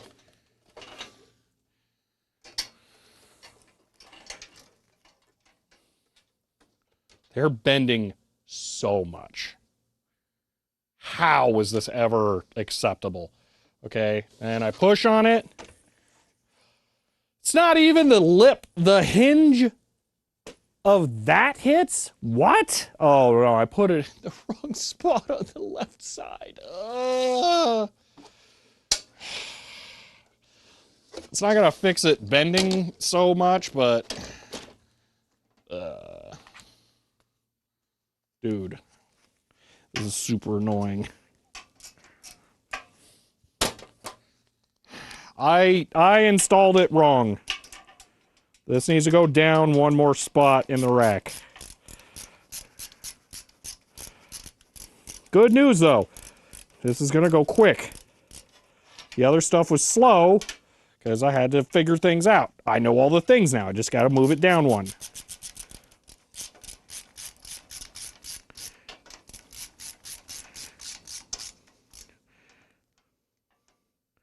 That's it. That's all I needed to do was that.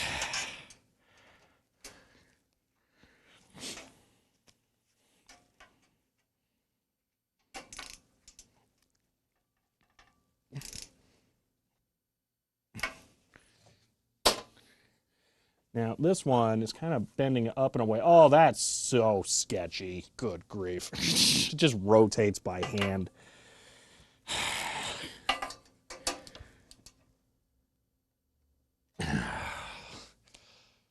That does need to be welded in. Okay.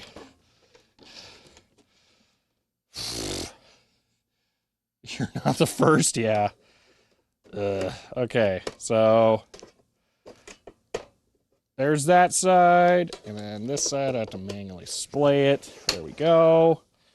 Lock those. Okay, so it goes in. Oh, and it clears. It's perfect. Oh, gosh. Okay, you got to see this. The rails are sagging all the way. All the way.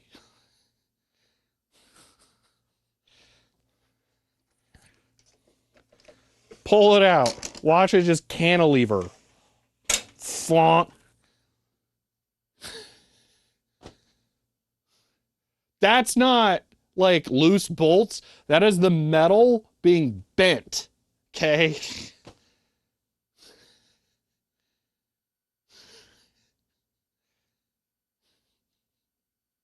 That's just... Ah. They're supported to a degree, yeah.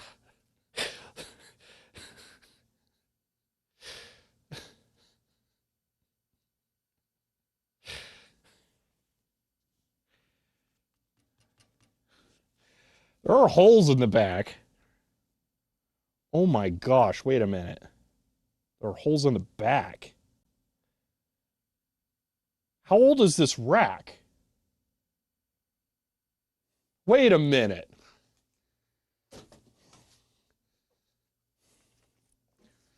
Okay, for the record, this console did not come with this rack. Guaranteed, I know 100% that, okay? Elite Carlsoft has tier 3 and says I too like to live dangerously. Said everyone who has ever built anything live on stream. End of line. Carl, thank you for the tier 3 sub and for 32 months. I appreciate that. I just threw it in my mouth. Yeah, just keep going. It'll be fine in the end. So I think I know how this works.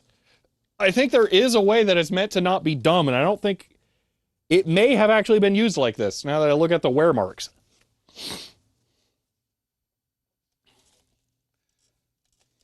So you see the back of the rail, how there's two holes?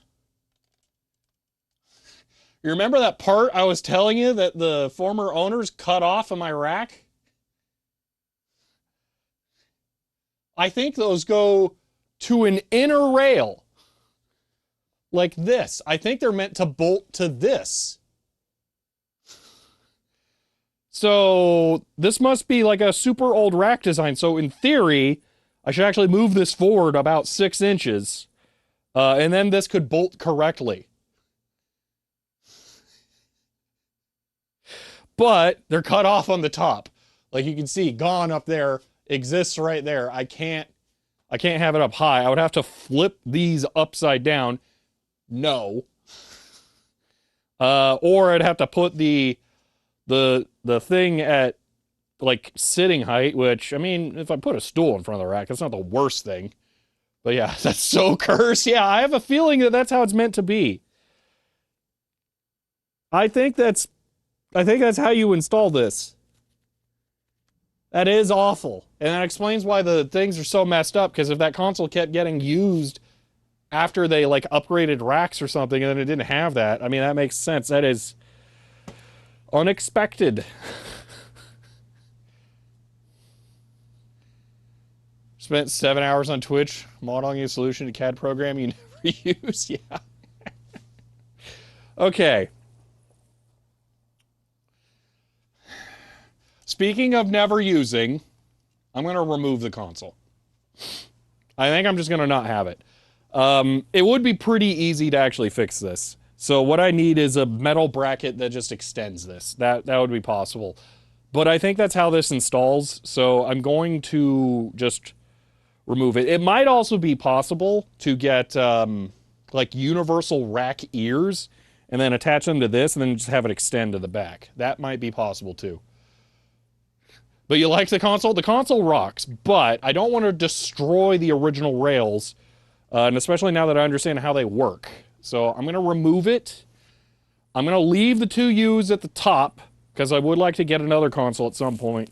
But yeah, we're going to go with not that console for now, and I'm going to shelve this as vintage equipment, not going into actual rack service.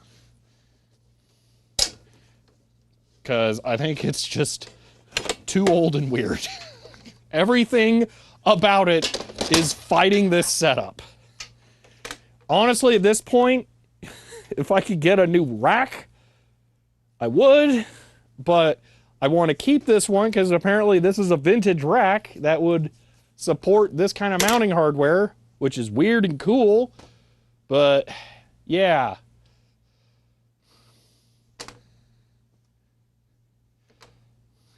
Dogface style wood. No, I really don't want to ruin stuff. Wood will just flex. About suggest a new StarTech rack. Yeah, I could do that, but no. Because I can't keep multiple racks around, and I'm not getting rid of this one. So I got on Facebook Marketplace. The thing is I don't... It would have to be now. And I'm not buying a new one now. So it's just not happening. All right.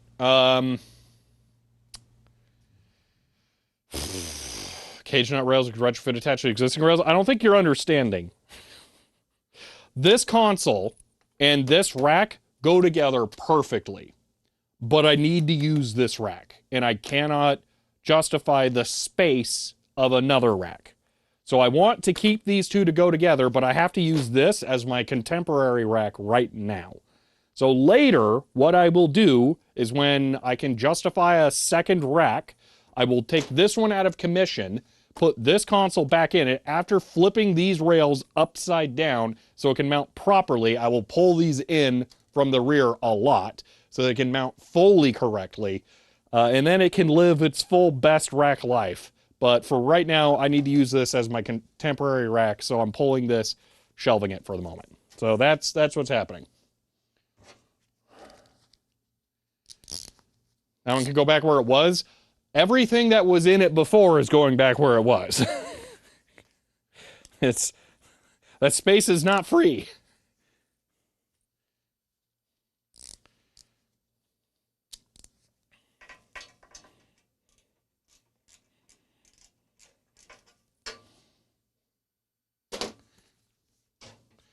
But I am gonna make sure these rails are fully assembled on here so that I know they go together. That's backwards.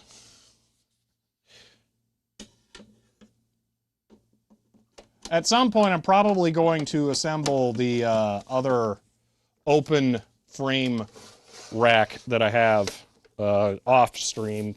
I can't imagine that being a worthwhile stream. And then just chucking all the other server stuff in there.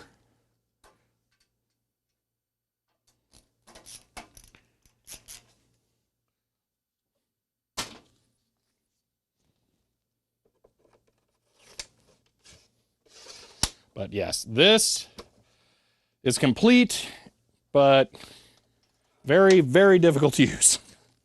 At least it works. But yeah, gotta, yeah.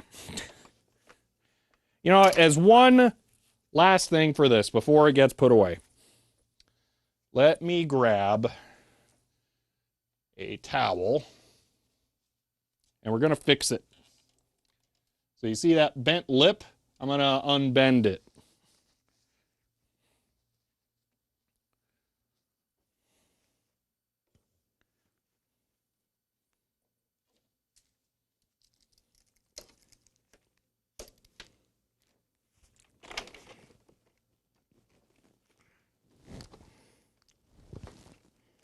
There we go. Erase the anguish of sysadmins of the past. There we go.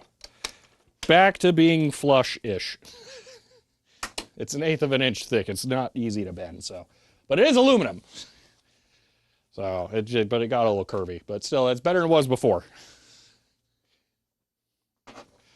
Tighter, deep server racks going the route of mini ITX server builds. I can see that. 10-year-old hardware, 25-year-old rack. What could possibly go wrong? Most of the time it's working, I guess. But, yeah. All right. That goes there. Bye-bye. You will be missed. Looking for racks on Facebook. Instructions unclear. Showing me Porsches. Hey, you should be looking for consoles. That's what you should be looking for.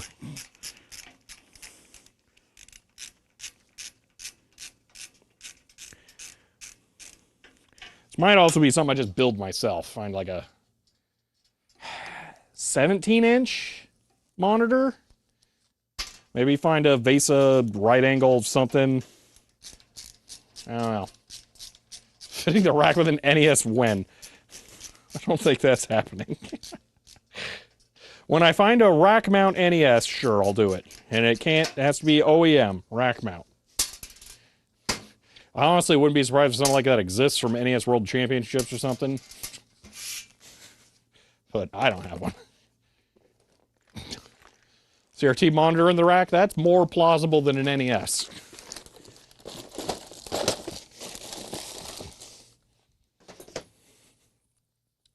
Okay, let's put the Gigabyte server in there.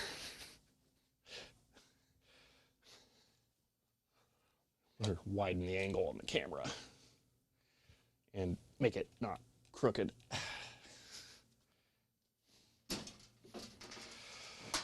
All right, lifting this again. Yay!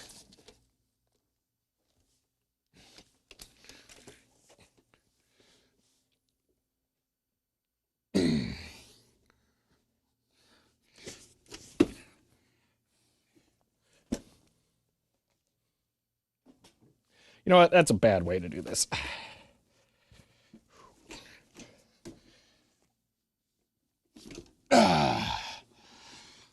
So Abscond, the other server that's going into this rack, has a 2.5-inch toolless SATA dock that I use to put SATA SSDs directly into the server constantly as a way of ingesting footage. I then use a console in the rack locally to begin the ingesting of the footage. So yes, I would actually use a console. Found racks. Again, it's not about being able to get a rack. That's easy. So being able to store a rack. So what I couldn't do last time that tipped me off to the rails being misaligned was this. Now that's secured because it's put in there like that. Whew. Oh. Zip tie your neck stock to the side of it. The keys would all have to be working for that. Dead heads because it doesn't look like there's any consistent signal at any test point around the head amplifier. Oh, that sucks. That's really bad. Some spoiled okay. Things like IP KVMs, bomb gear, ILO.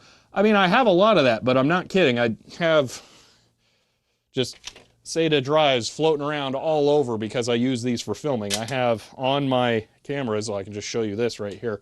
It's one of the reference monitors. I have a SATA Type-C dock on there because my cameras record directly into SATA SSDs. So I use the server for ingesting footage and I just plug them directly into that. Okay. So I have to interface with the actual servers physically, frequently. PROFECY 90 SIZCHEER 100 Congrats on buying that MikroTik switch. I own the same model and love it, but be aware it comes set up as a router dot from the factory, but you can boot it into switches depending on what you want to do with it dot. End of line. Well, that's good to know. What's a digital microvax? I don't know. Sounds like an emulator. Thank you for the 100 bits prophecy. I appreciate it. I'm looking forward to getting that just so that this is done. I avoid networking as much as humanly possible, so I don't have any experience or knowledge on that. Ugh. Okay.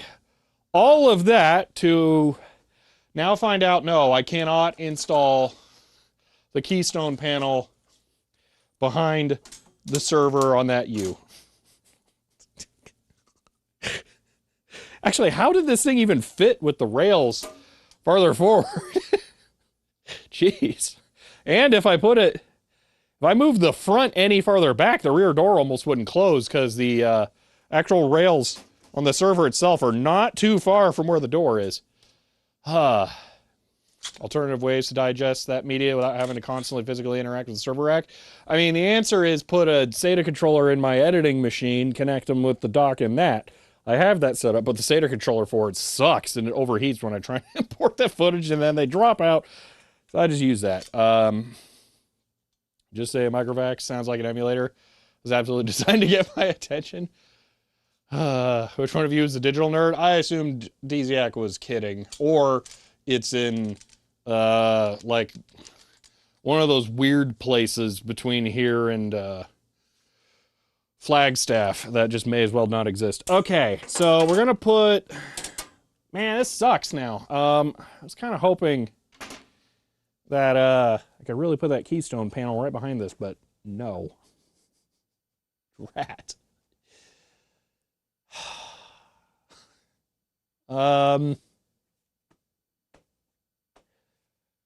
Question. Reno East Valley. You gonna make me look this up? Or can you just DM it to me? Ugh.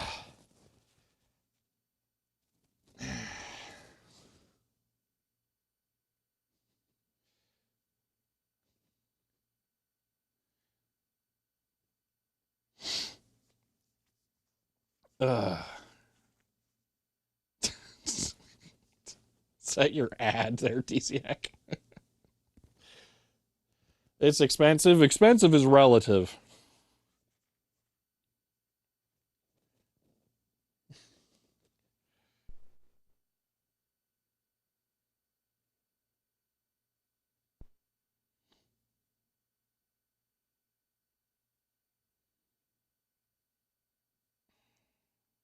What is expensive? Because it's going to make me sign in, and I'm not doing that. Well, I got an idea. What if I do desktop site? Oh, then it just outright says no, thank you. Hold on, maybe if I just click it over here. 2,000, okay. Ugh. 2,000 right now, like, really, really sucks.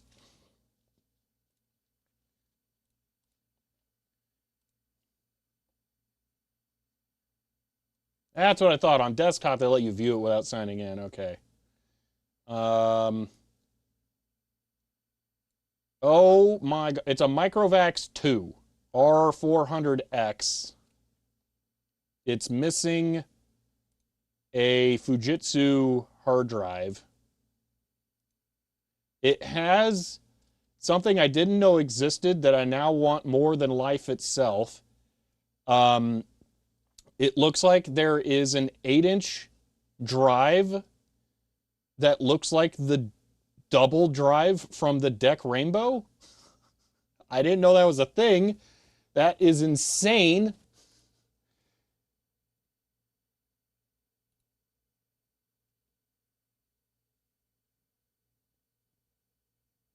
Yeah, it's definitely missing a hard drive, though.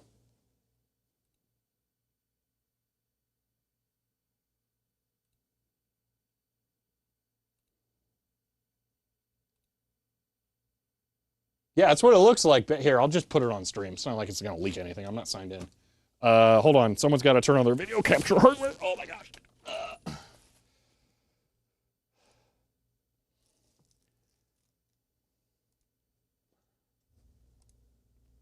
HS hard drive is an ancient hard drive. I mean, I have some over there. That's how I know what it should be. Here, once we get video.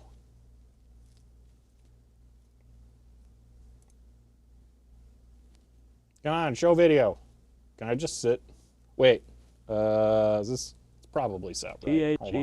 THELETTER 0XFF subbed as Prime for 13 months and says, end of line. The letter 0XFF, thank you for the Prime sub there and for the first time. All right, here it is. That's the thing. Look at that drive. Isn't that insane, Ben? I just want that. Unless that is an RX-50, because now I'm looking at it, that power switch would have to be like 2 inches tall, which, I mean, I kind of hope it is, but now I'm thinking it's not. Those are 5 1/4 inch hard drives, aren't they? That thing is way smaller than I am thinking it was. I was thinking I was going to need a forklift. No, that's smaller than I'm thinking. Never mind. Still cool. PROFECY 90S subbed as Prime and says, yay, another month 3. End of line. Prophecy 90, thank you for the Prime sub and for 4 months there. Okay, so maybe that's not as insane as I thought it was. It's still pretty good. Now 2,000 sounds like a lot. Yeah, now that doesn't seem like as good of a deal.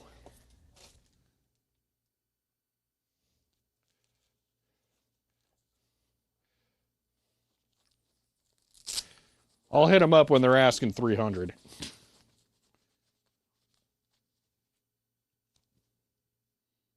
All right.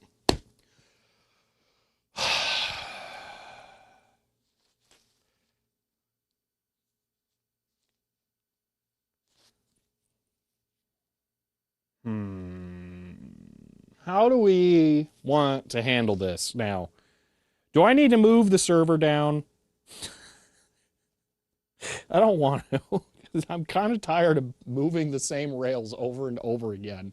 But I'm thinking, because of the patch panel, it would either have to go under this, which I don't think is going to work, because then the Xeon will hit it, or it'd have to go way down here, and that seems like a bad idea. Because I think I need this and the Aruba to be right next to each other. Forcing your hand into the H2 overdrive. Yeah, I'd rather have the H2 overdrive for $2,000. You're 100% right. It's not even a question. The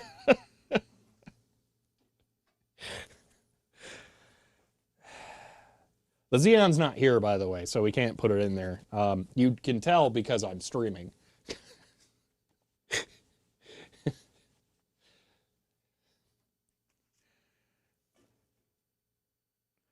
All right, what do we think? Do I move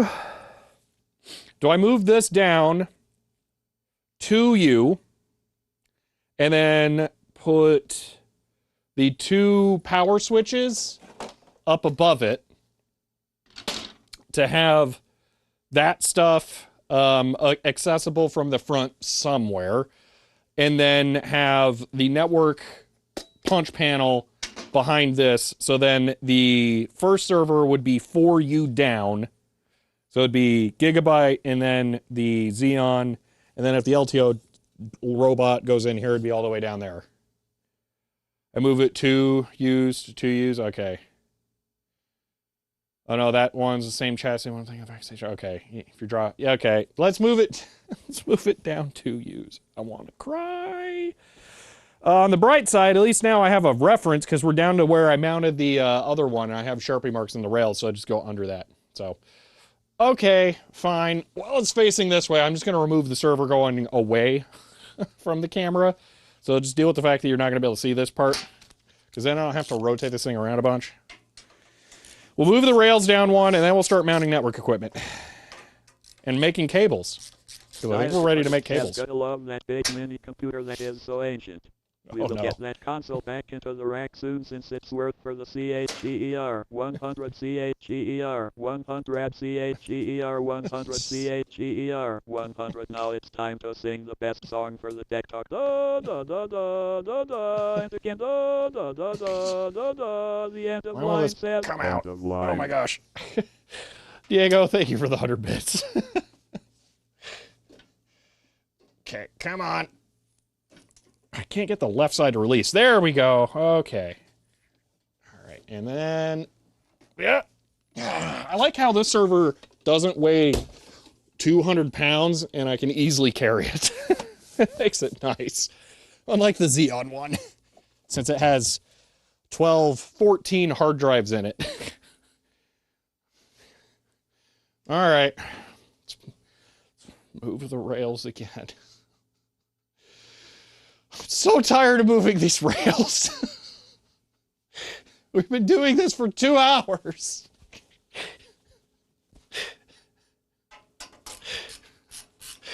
I want it to end. Know what? Drill. Come here.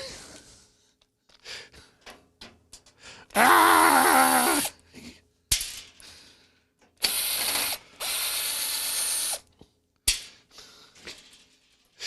At least you got lots of practice. It's just screws.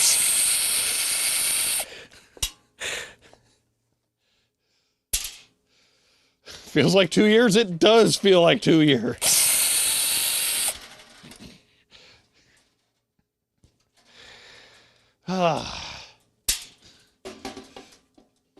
Been doing it for 2 hours. We made any progress. We determined we're not leaving the console installed. So in a way, yes, we have made progress. I am calling that progress, not just to make myself feel better, but because I really thought I was going to have it installed, and now I have legitimate reasons to not.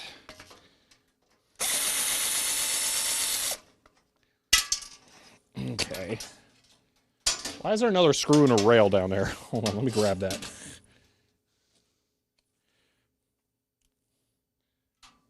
Ugh. Okay. Normally work with bare hands, but I see why the gloves work. Yeah, no, I'm definitely doing this with gloves on. I'm tired of shredding my hands on this.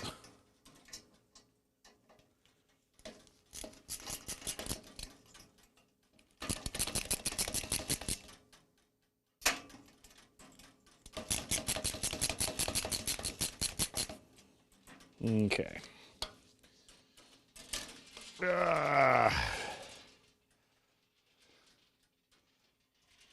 Let's pop a terminal on the rack. I don't know. I'm gonna have a monitor and a keyboard on top of there for now. Sounds like unprogress and I need another console. Well, so that's 2 ways of looking at it.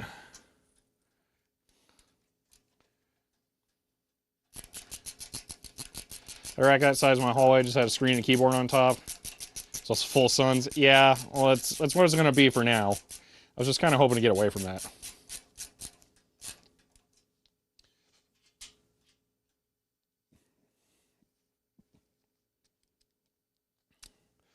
Terminal doesn't work super well because there are times when I set resolve to start generating proxies on the files.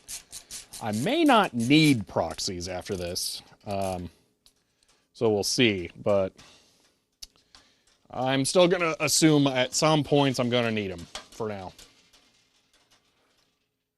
As the rack turns, yeah, really. I'm glad that the wheels are all in really good shape.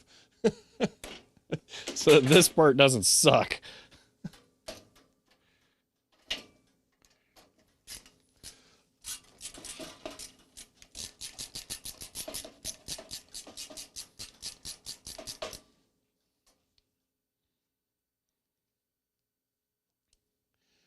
No shortcut or any tool installing those nuts inside rack square holes? Well, for one, this rack doesn't have it. That's just threaded holes in a rail. So, no. I've only done that once, though, the kind that you're talking about, and I do not have any tips or tricks for that, because I don't do that a lot. I just use my hands or pliers or something.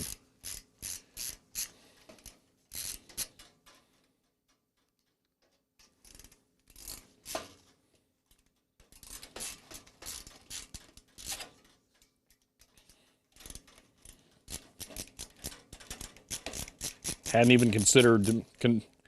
I hadn't even considered the fact that there might be tools for it, actually.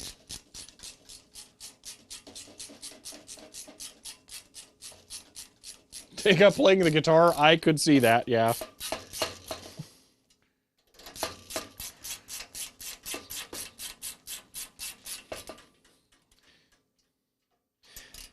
For 2 reasons. For those of you who don't know, when you play guitar or other stringed instruments like that, you develop calluses on your finger pads because it's rough. You'll also develop some muscle strength in weird ways that would actually help for cage nuts.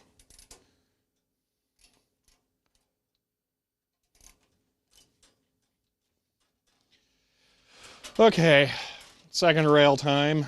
Ugh.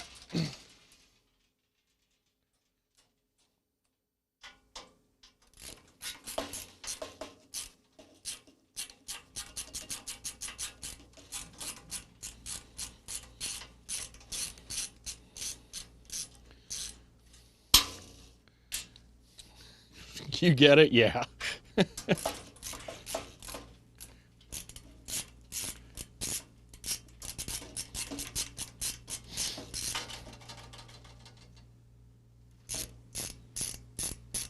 Surprised I didn't just fall all the way down.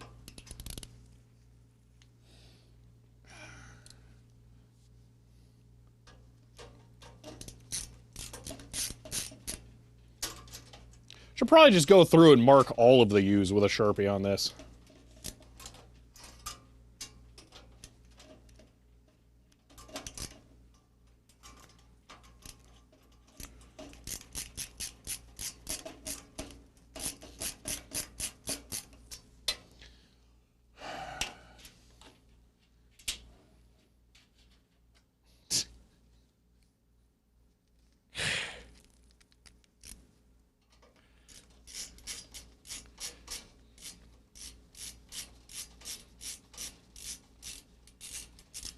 Oh yeah, speaking of Scamazon, one of the things I got delivered is one of the things you guys are pushing me to get.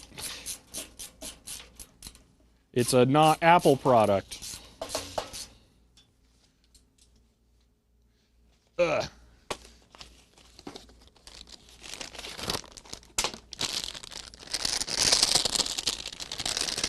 Ow. Glad to be wearing my gloves there. Just jammed my wrist into the latch for the door.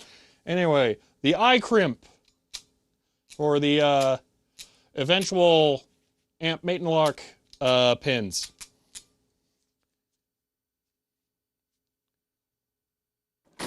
That is way, way better than the one that I bought locally. Way better.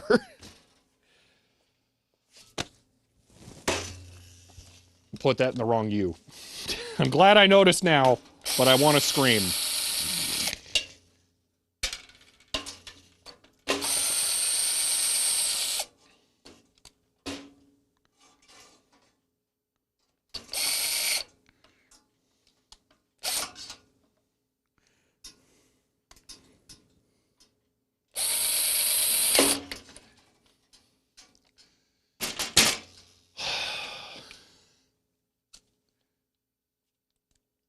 Thought it looked uneven?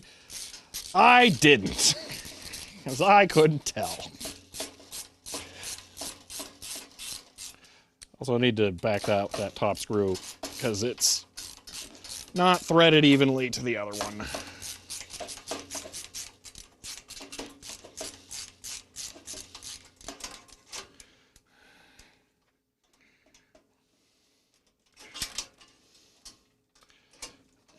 I'm so glad I'm not doing this at home. I'm not gonna have a lot of space where this rat goes. I would be losing my mind doing this at home right now. Oh, crimpers, pin unlock tools bought the last decades on. We use them ton over the years. So this one was heavily recommended when I was looking at some more specific things. Supposedly better at that.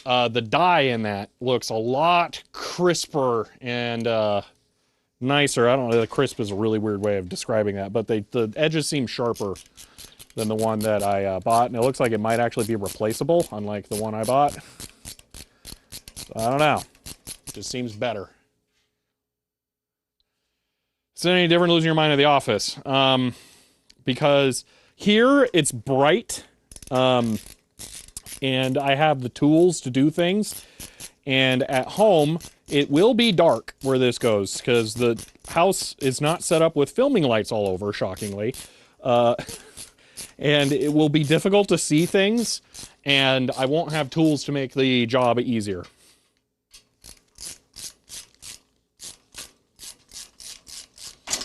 I think I initially said I wasn't going to leave the rails in when I take it home. I lied. I'm doing that. I'm totally doing that. I'm not taking these things back out. I might even leave the switches and stuff in here. I will take out the servers, but I might leave everything. Okay, I'll probably take out the switches. Okay. For what better be the last time today, let me put in the gigabyte server. Let me also make sure that the front's actually fully attached on both of these. Yes, it is. Okay. Please let this be the last time I put in the gigabyte server. Oh.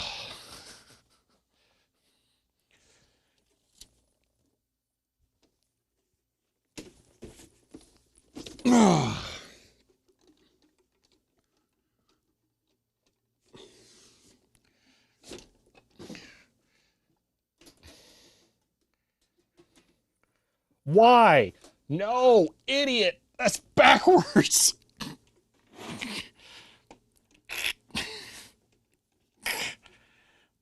Yeah. Yeah.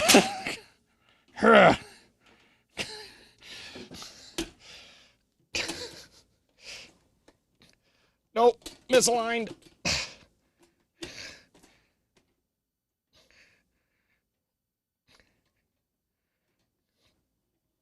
Oh. There we go. Oh.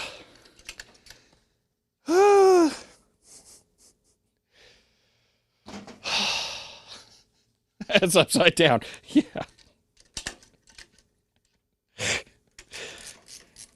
There we go. CHER 100 enters. End of line.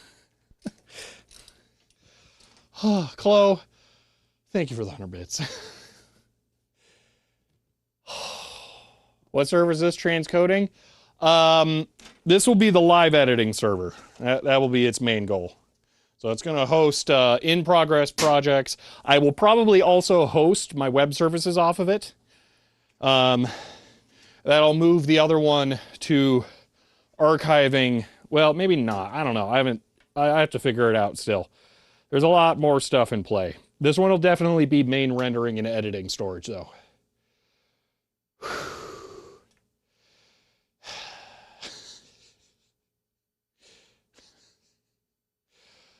Okay. Phone drives your exercise goals for the day. Yeah. I'm going to grab some water. And then we're going to start mounting other things like the power strips, I think, just for giggles. And I'll mount the rails for the Xeon server too. Because, you know, I'm totally not tired of mounting rails today.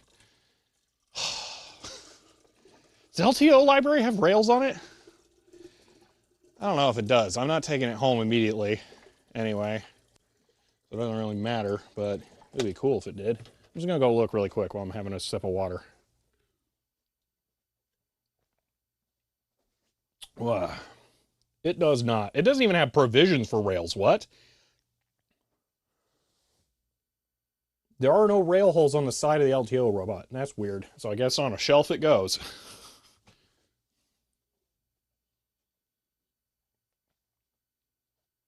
It's not like you'd be opening it to service it, so I guess it makes sense.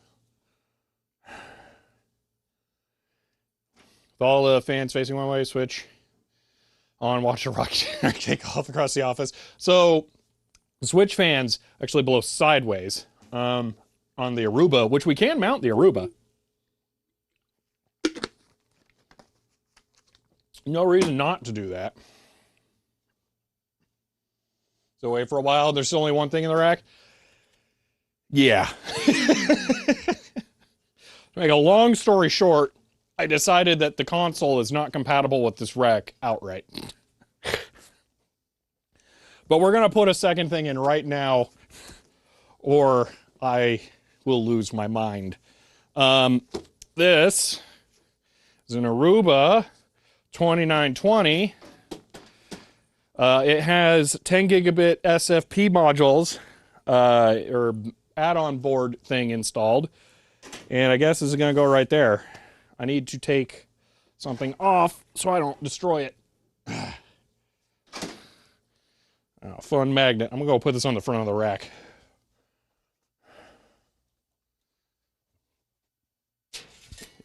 It didn't want to stick. There we go.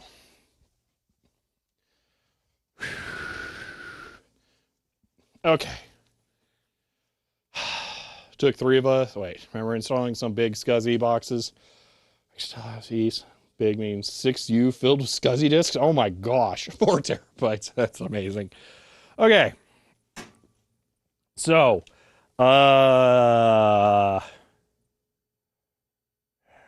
what's the general consensus on how you route cables and stuff? Because, like, let's say I put the Aruba there, and then I put the Keystone panel here. I mean, it makes sense to have those next to each other, but then, like, does the cable go out the side, and then around here, and then it goes, like, over like that?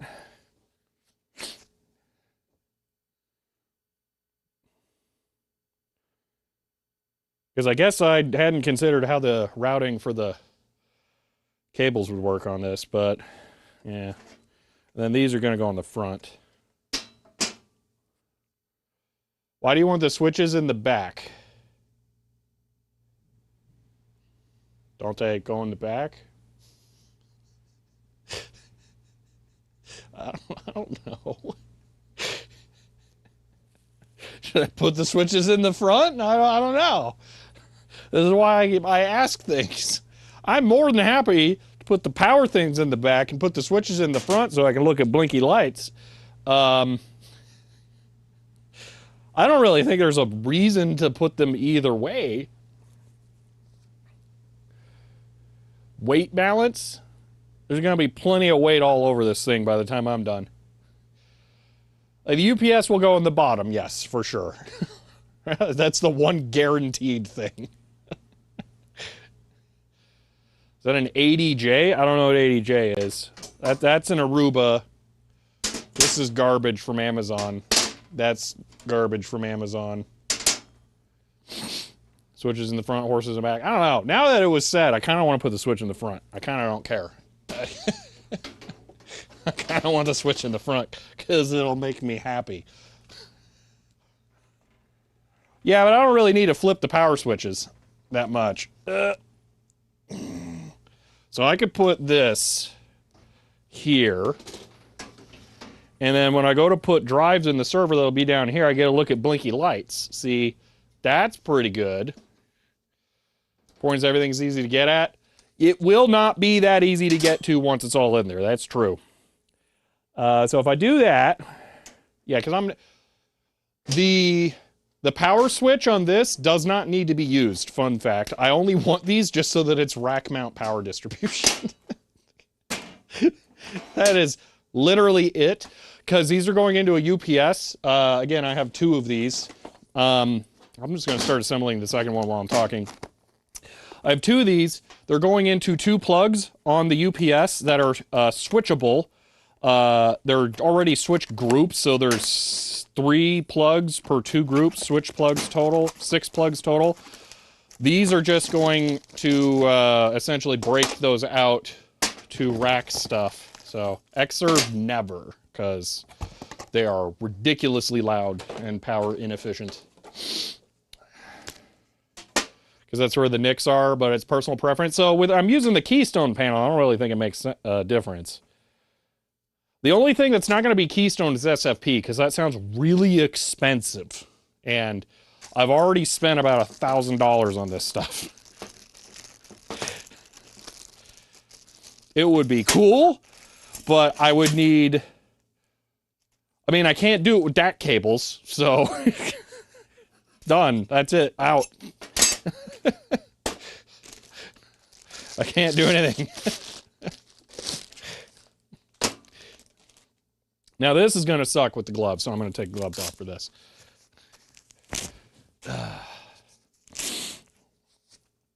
Oh man, I'm going to have to buy more patch cables, or maybe I got enough that I'm not using. We can just pretend and I just like steal them from the office. Let's see. Sure, you know what? I just bought these brand new. Yep, they go to this now. Okay, there we go. Whoop, look, it'll be all... Oh, the door's not going to close with them there. Well, that's a reason to mount them in the back.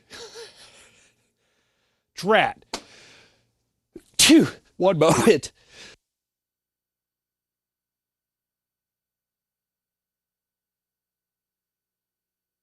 I would need some super short patch cables for that.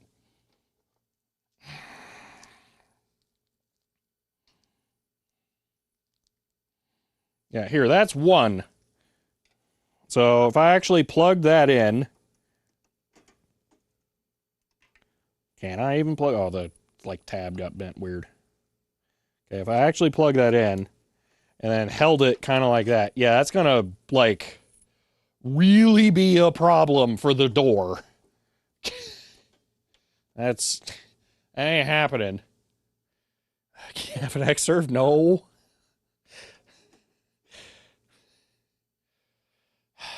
Raise the switch up, then the patches will work. I mean, we're talking it would have to be like 4U of spacing. Like I would have to have the console in between the keystone panel and the switch. Can they loop once?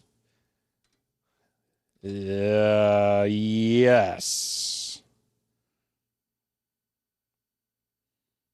That would look kind of cool. Keystone jacks for fiber are cheap, yes, but then I actually have to use fiber cable instead of DAC cables. So I have DACs, all right? I would have to use fiber cables, which then means I have to buy more transceivers. I only have enough transceivers to do exactly what I need to. So I would have to go fiber transceiver from like here to go from the server to the MikroTik switch, and that kind of seems dumb when the DAC cables exist. 2U cable management faceplate. If you loop the cables, won't the packets be upside down? Yeah. Probably dig out more transceivers tomorrow. Do I just return the DAC cables?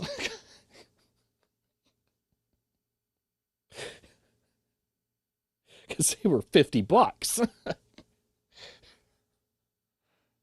I also have to buy more fiber cable then. Move the server down to give you more length on the cable. Ban Majenko.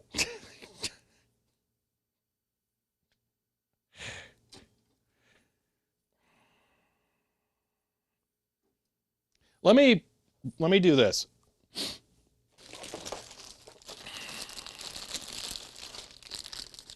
So here's a keystone. Let's see what's in the e-waste pile. Might only be 100 gig. Ah, that sucks. Stupid, useless 100 gig.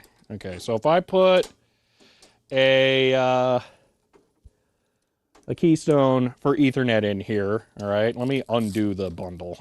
So it's actually one cable. If I twist it, rotate it once, all right, so it's kind of retained. Let me grab the door. Let me see how bad this actually is.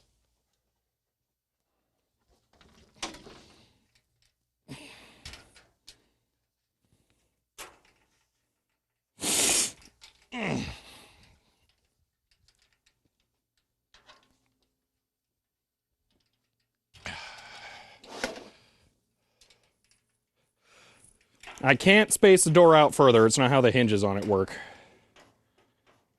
Matter of fact, I gotta do this. The door extends out somewhat, but I don't know how much relative to that.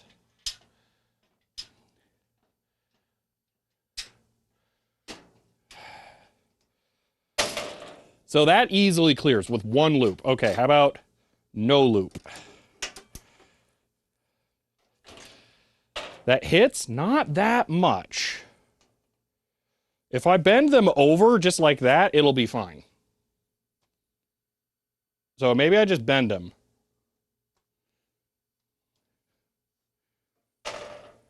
Yeah, that's totally fine. Screw it. They're going in the front and I'm just going to bend them over. One loop looks good. I mean, I could do that too.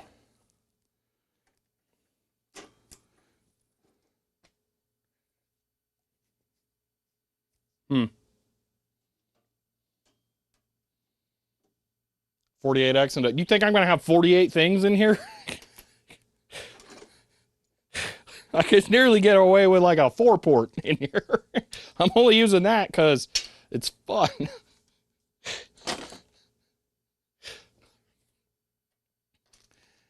All right, we'll go with that. Let me put the rack ears on the power thing. We'll mount those in the back. We're putting the switches up front because I think I can get away with that. And we'll start making patch cables that are terminated in the keystone things that'll go to the servers. Causing some icy Pertins nightmares with this arrangement. Good thing I'm the only one who'll have to manage this then. Let me get the door out of here.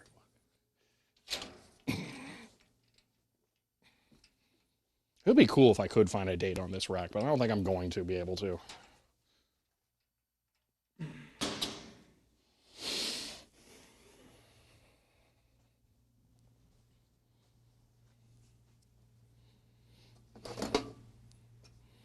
All right.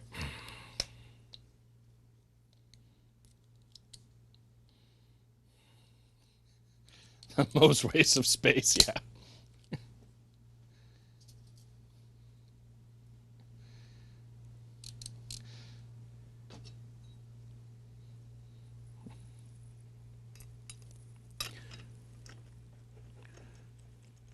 See if these screws suck as much as the other one. Yes, yes they do. 8-port, 19-inch switches. There's more here than switch. It's kind of how the MikroTik's going to be because it's only 8-port.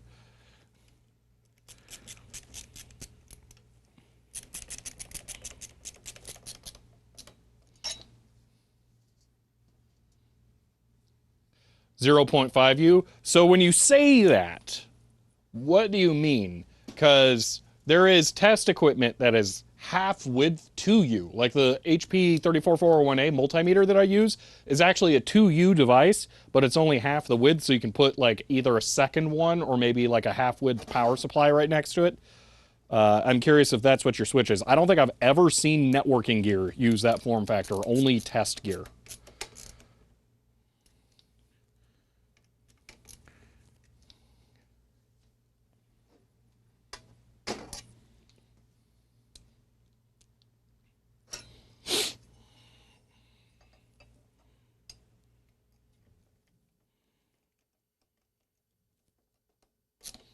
There's 10-inch network gear. Cool.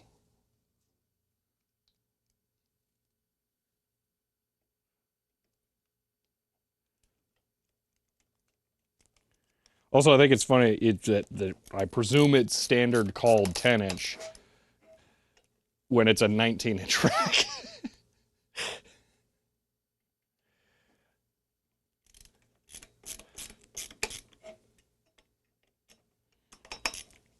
All right, so we got 2 of those. Boop. Those will go behind all the network stuff. Really tempted to donate some OCP rack gear just to really screw with you. I don't know what you mean or what OCP is.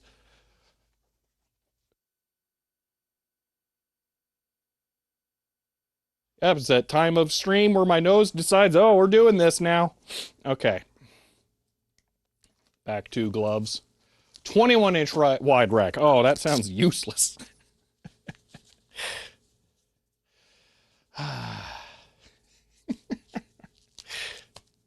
Extra. Oh, gosh. All right. Wait, hold on. What do we want to mount now? Let's mount the Aruba. And then we start making cables? Wait a minute.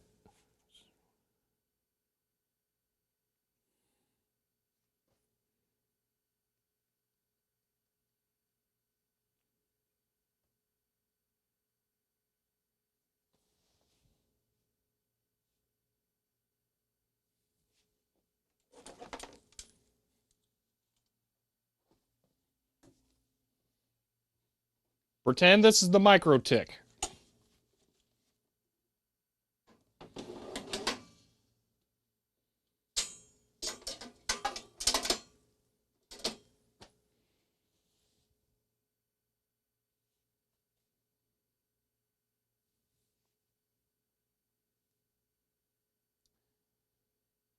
Am I Just that stupid.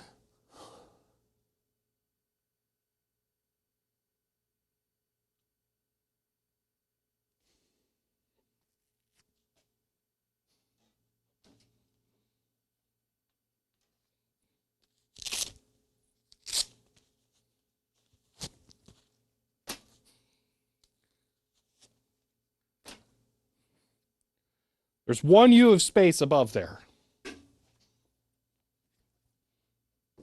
Not 2.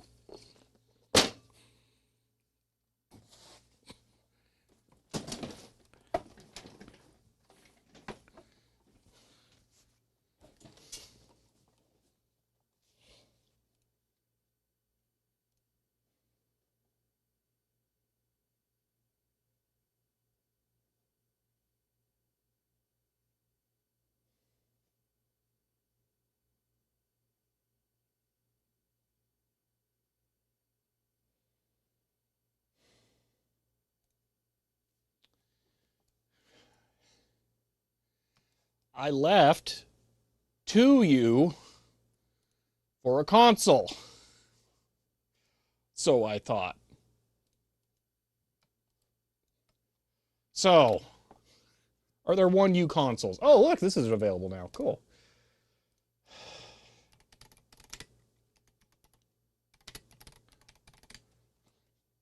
Are there 1U consoles? Please let there be 1U consoles. These look like they might be 1U consoles.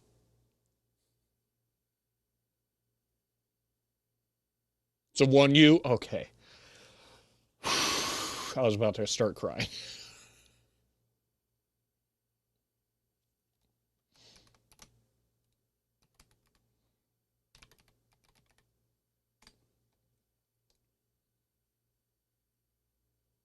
Just for giggles. Actually, hold on. Craigslist can have some wonky stuff. Oh, no results at all. What? Wow. Okay. Sure. This is how you know I'm old, by the way, because I look on Craigslist and I won't look on Facebook, and then I'll be like, well, that's it. There's none available local. Yeah, I'm not buying one new. I'm cheap. I'm not paying over $100 for it.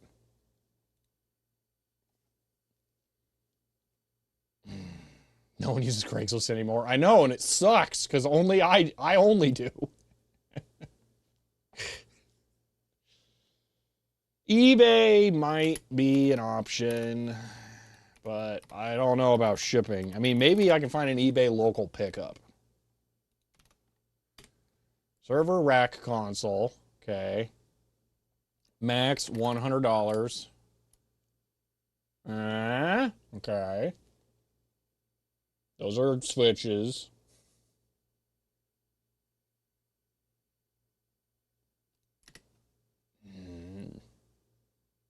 Console server. What are the...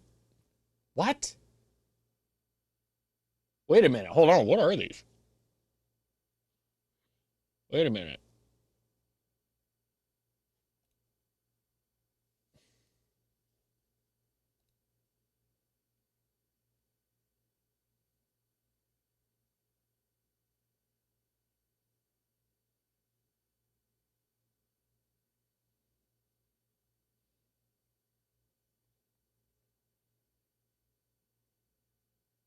Yeah, but so is this like a let's say it's a box that's got a bunch of serial ports on it, and then you like SSH into the box, and then you pick a... Yeah, that's what that is, isn't it? Dude, that thing's awesome. I want one of those.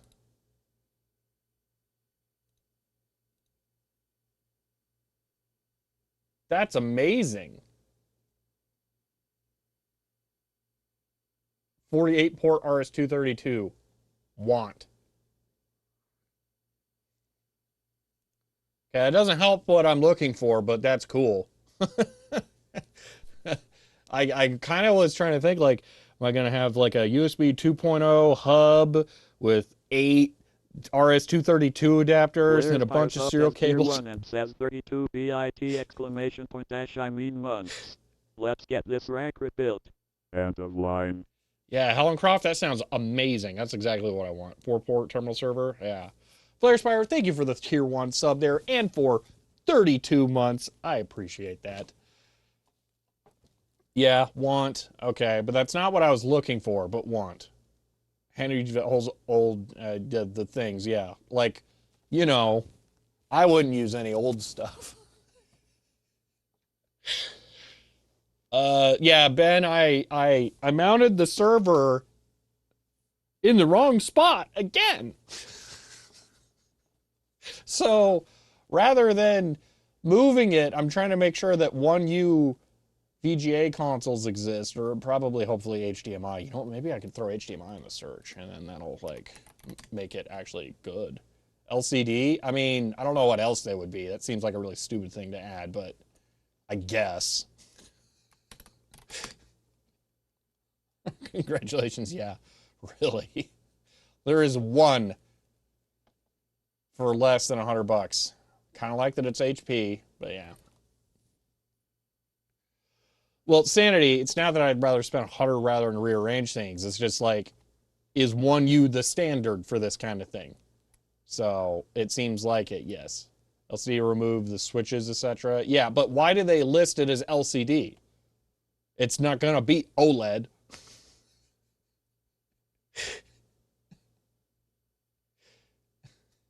So that's just, they're all going to be that. Yeah, 1U standard. Okay, so my 2U one is weird. Got it. All right, fine. That works. All right, I can live with it like this. Okay. 1U may or may not have a keyboard. It has to have a keyboard. I mean, please. All right, let's go back to this. How much time we got? We got an hour. Okay.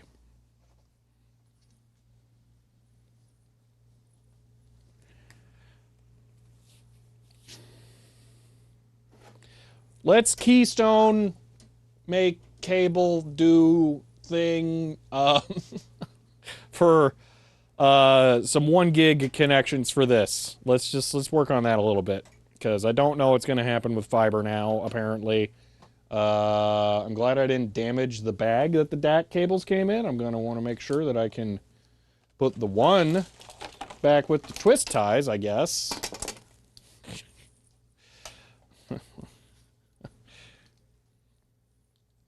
I don't know. As we approach the 3-hour mark, we shall take stock of our brilliant progress so far. Okay, so we put the server in the rack. There we go. Progress reported.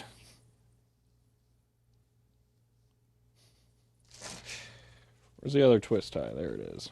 All right. Rack mount ones are far less popular ones used on the market, because those are less popular in the used market, because they're usually used till broken, or items or you just use a crash cart. Yeah, the crash cart makes sense if you're gonna have like a bunch. Obviously, I'm not. So console. Where's the DAC cable bag?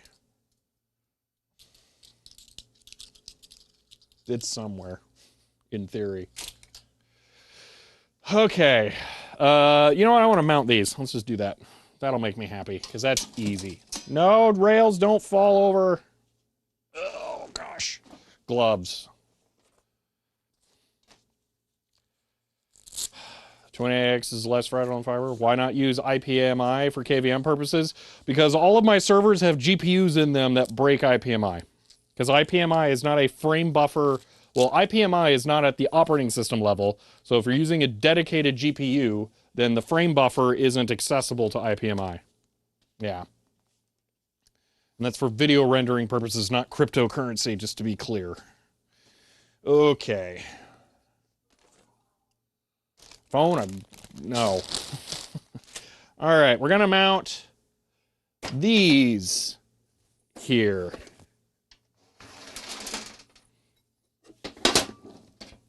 Buzz, and I'm feeling very much like buzzing these in.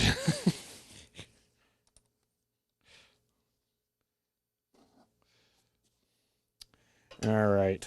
So, of course the screw fell down. Why would it stay on the drill? That would make my life easier.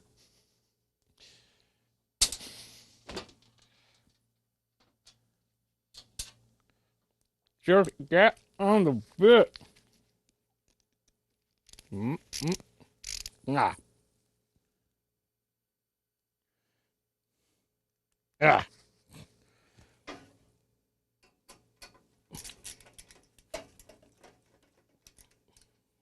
Okay. Now I can two-hand this and pick up. Why are there so many screws on the floor? Okay. Oh. Because he plays Fortnite on the Epic. Oh, yeah, for sure. I did actually edit a video on the server directly this morning. It's the second channel. I edited that over No Machine on the server. It was hilarious. It worked okay. That's as good as I can give it, because color was weird, and I'm definitely not going to be able to make color super accurate when I'm not as familiar with it over a monitor that's not well color calibrated with a camera source I'm not familiar with, because I used not the Blackmagic app on my phone to record that. So I couldn't just drop in one of my existing grades. Why does this not align?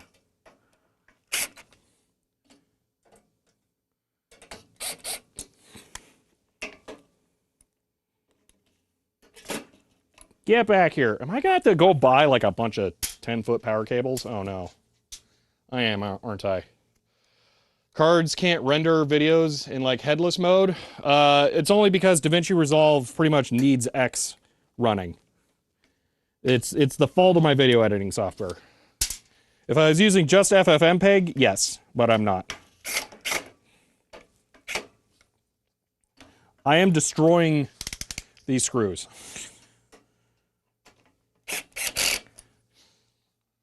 I can only put 2 in. Oh well. Good enough.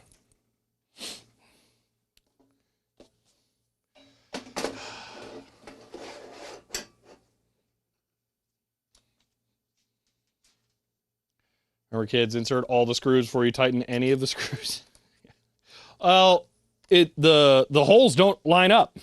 Like, they just don't. Like, maybe cage nuts don't go into the same spots as this. I don't know. They just straight up don't line up correctly.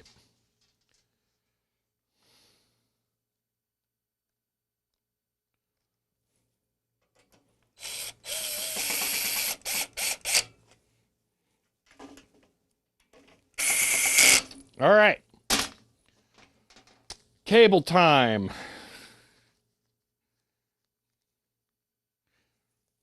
So these were meant to be used for the switches, but these seem long and the switches don't have rails. So I'm feeling like I'm going to attach these to the server instead. Nope, they're just your bog standard 6-foot. Never mind. I'm going to use this opportunity to find out what routing will look like, though. So let's say I plug this in right here, the farthest away switch on the thing. Then I have this go over, and I'm only going to plug it into one of the dual power supplies, because if I plug in both, then it's super loud for no good reason. So I have this much slack cable, which is enough. But let me pull the machine out. Which I, again, like screwed it in. Server rack equivalent, applying the perfect amount of thermal paste. Oh, gosh. What's the correct amount of thermal paste server rack equivalent? The cable length? Nice part of cage nuts. They have slight amount of play inside the cage. Yeah. Someone cross-threads a hole, you just replace a nut. Yes. I mean, on this one, if you cross-thread it, you just, you know, buy a new rack. It's great.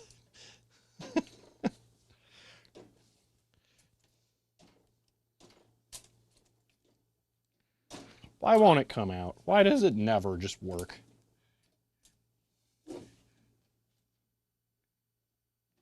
There we go, because I have to push in. Okay, so if I'm pulling this all the way forward because I want to service the GPUs, then that gives me that much, I need that much slack. Okay, so I could twist tie this at this point and be good, but I should probably give it, I was going to say give it a little more so I can unplug the cables, but I would have to be holding the server then, so it doesn't really matter. So we're going to call it, or twist tie it to that point. And grab twist ties.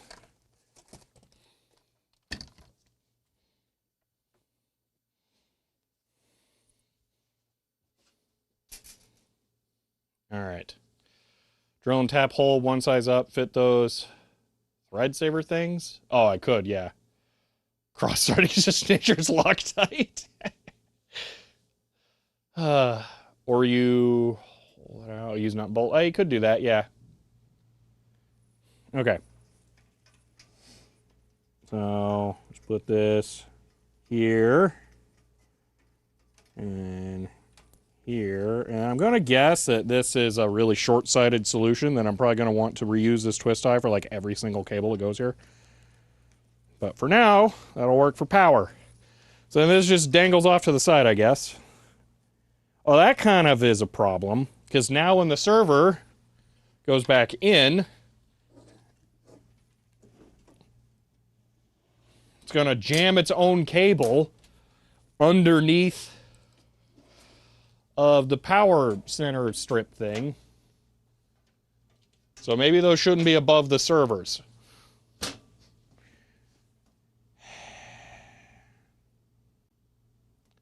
Too early in the assembly process. It's not being assembled here at all. I'm just trying to get a feel for this.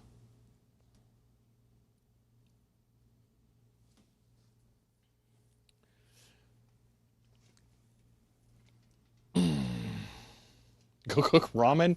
At this point, no, I'll just wait and go home. So, yeah, these have to go on the bottom. Which is fine. They can go behind the UPS, because the UPS is 2U, and there's no reason not to. So, this is why I'm testing this. What have we learned today, children? That's right. Proper planning prevents particularly poor performance. I mean, if you mean, what I'm doing right now is the planning, just to be clear. This is the planning. I wanted the physical items in hand to see how the things would route. Again, if I was at home, I would just leave these here right now and just deal with it, because it's not a good environment for doing that kind of thing. So right now, I am doing the planning and figuring it out. Just trying to give you an excuse to walk away and think about it. I'm good. So move power ones down. We use vertical. How do vertical ones work? Can't even picture that. All right, so we move these all the way to the bottom. Ugh.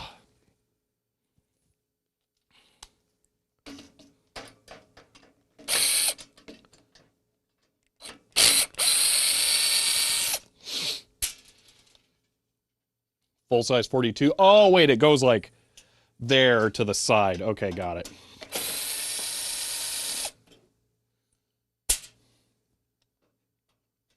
Okay, just take that out. Oh, can I just like, sure.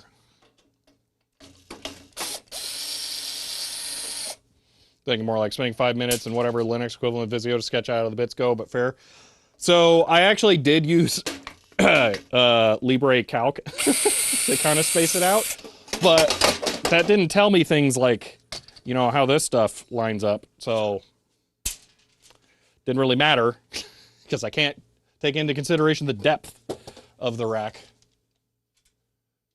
That screwdriver. Ah.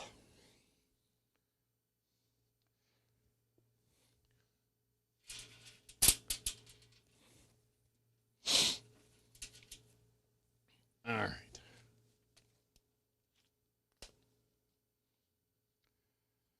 Are you going to house servers at the office now? No. Never. Because the office internet sucks. Even if the office internet was good, I still don't have a reason to. Because my home internet's only okay. So I can't do something like send files to the servers at home over the internet, no matter how good the internet is.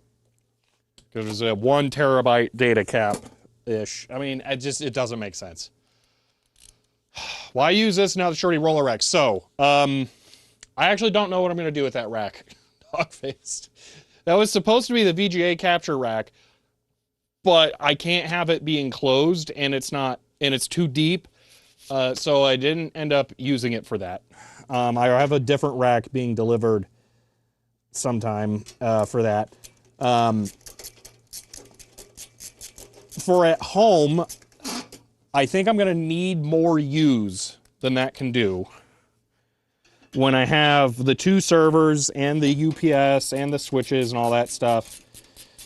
So I'm going with this. And the other reason was, and it's no longer valid now, the panels come off of this rack. So this is a full enclosed rack. I don't think you've seen it fully enclosed, but there are panels that go over all the sides. I was going to use automotive dampening pads on the insides of the panels and then put the foam acoustic sheets you gave me on there to fully noise isolate this whole thing. But now I'm not using the super noisy switch because it was using 350 watts of power. And everything else is pretty quiet because I've all Noctua modded it, other than the Aruba switch, which is not going to be that loud in a rack. So I don't really need that, but we're just going with this. I don't care. I'm using this rack. Cox does have the 50 gig unlimited anymore, but they get uppity when you start doing really consistent things, and then we'll say you're using this for business and we're going to charge you for business use now. And then it will be a problem. So far, I've been getting away with my VPN connection to a Linode server. Then they haven't turned their nose up at that yet.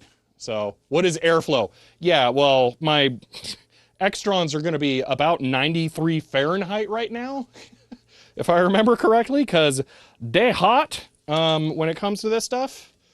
So yeah, I need airflow. Sounds like Cox doesn't have good networking in your area. No, they don't. No one does. Because Cox built out in the 90s and then they've had no competition, so you know, why improve? Okay, so now I plug into the bottom, route up to the top, and we'll see how much free cables I have.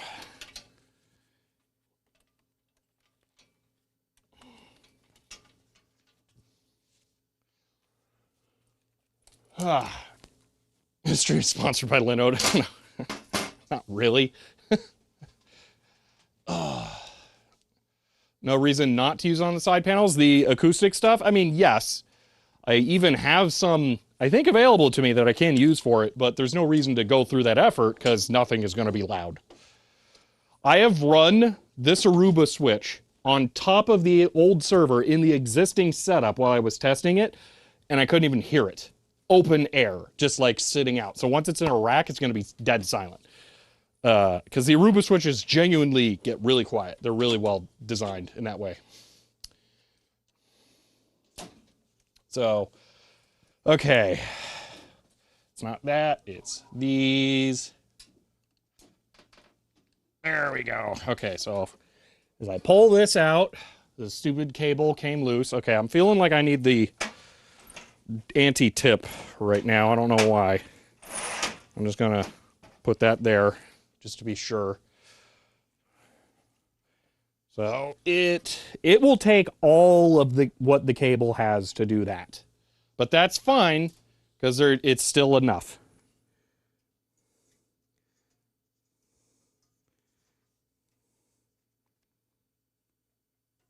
So if I twist tie that in place, that's good.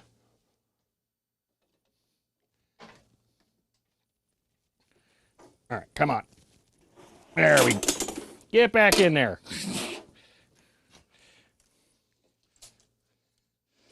It's giving you anxiety. So this rack is nice. It has a anti-tip guard that I can pull out with my foot while I'm working on it. So don't worry. That's what I was doing with my foot as I was pulling that out.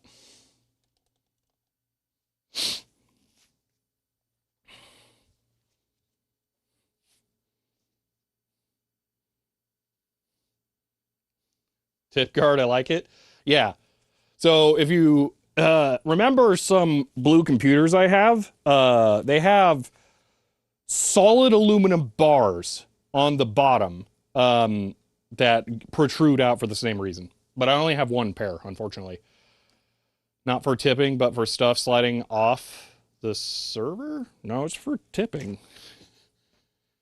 Had to put signs like that. Oh, tipping hazard. Do not pull more than 2 users. Oh yeah, I'm sure. The blue ones will do that. Nobody remembers the blue computer. Yeah. Keep all the drop screws from falling out of the rack. It's not. There's nothing solid there. It's just open. Okay. Now let's mount the real switch. We're not going to mount the not micro tick. The sliding gives you anxiety. Oh yeah, no, it doesn't slide well. Which is pretty bad considering it's on carpet. It's not fully weighed down, but pretty weighed down. I feel like I should lift this just a little bit as I tighten it, so it's not scraping directly against the Gigabyte server.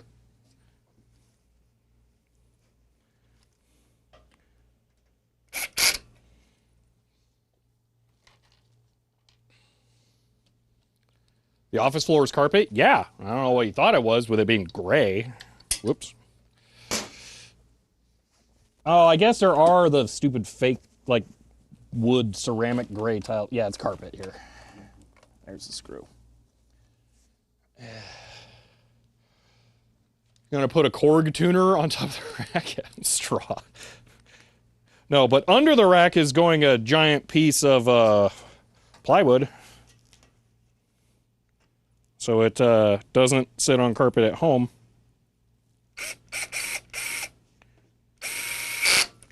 There we go.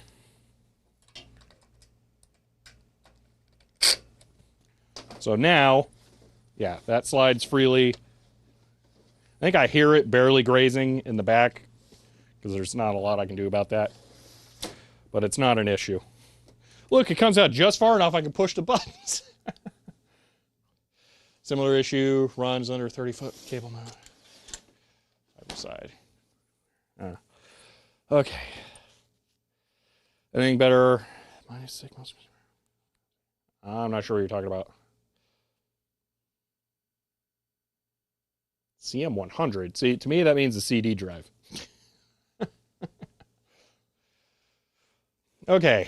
I'm going to put the Netgear in here in place of the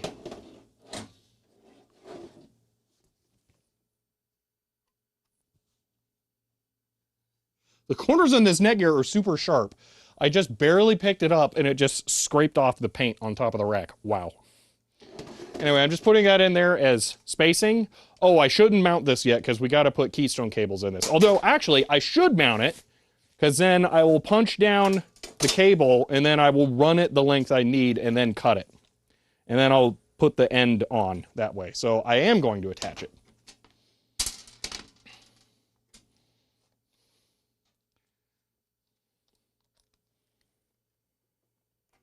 And like the other one, I'm going to lift it as I install it.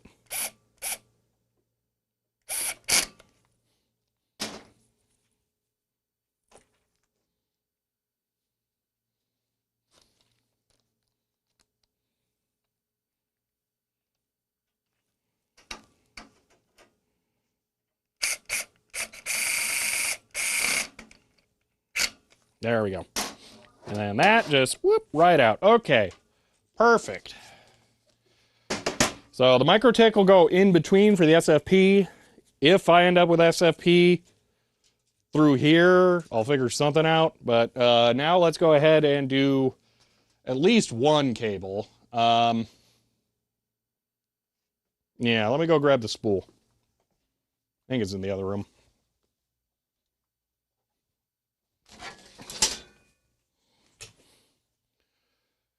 Oh boy. Somebody filled this room full of junk and hasn't had a chance to reorganize it. Okay, it's not in there. Maybe it's behind me at the workbench. Oh, there it is. It's only extremely visible since it's giant bright red spool.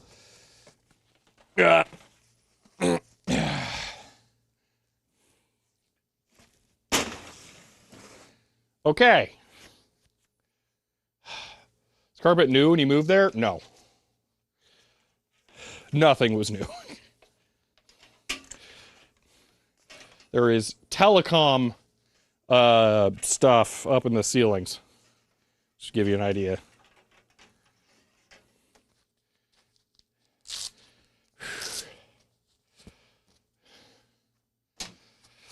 Okay. All right, we're gonna punch down one cable, pop it in there for this thing. Okay. Empty that room, but back room's fine. Empty this room, you could see the white painted, wood paneled room or thing, and then sharing my sadness. I'm gonna use the stool for the punch downs because I don't want to hear bang every single time on top of the rack. I'm also gonna grab the silicone pad if I can find it. Do it on top of that as well. Should be right around here, isn't it? Where is it? Oh my gosh, it's heavy.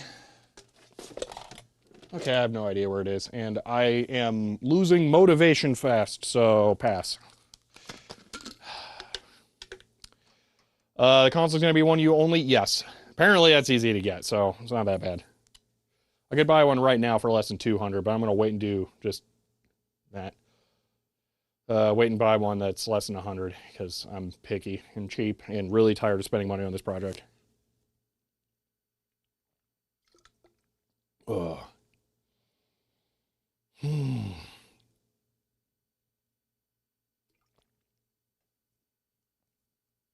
Water is so good.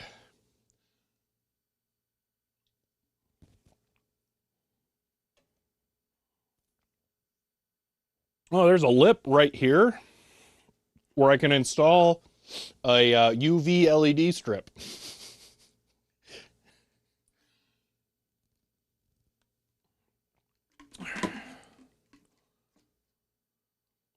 Go ahead and put a like a intrusion detection sensor on here that is normally closed or normally open. Every time you open the door, bam.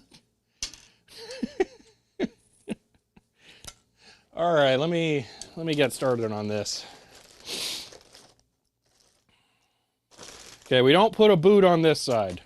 Just keeping that in mind. All right, so we just do the thing.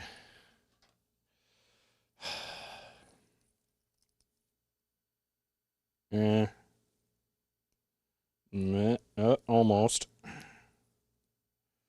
Stop it! Maybe that way. There we go. That'll work. Perfect. I got flush cutters. I'm going to use those for cutting out the core. I can do it with the yellow thing, but it sucks. Really wish I knew where my silicone pad went. It would do better as a surface for this. You know what? I'm going to put a little more effort into that because the shock absorption of that would actually be really nice on my wrists. Now that I think about it.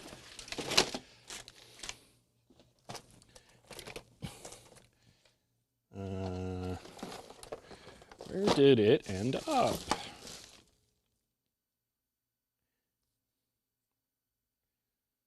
Seriously, how did I lose it? Does it feel like it's over here? But it isn't. Ah! I see it. Why is it on the 3D printer heat bed? Doesn't make any sense. All right, here we go. That will be better. Okay.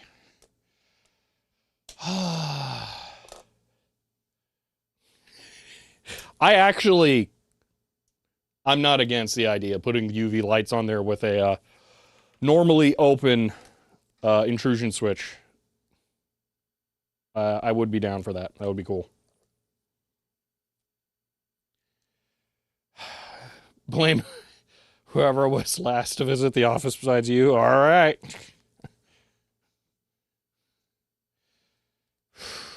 So we saved the elbow. Yeah, that too, actually. That's a good point.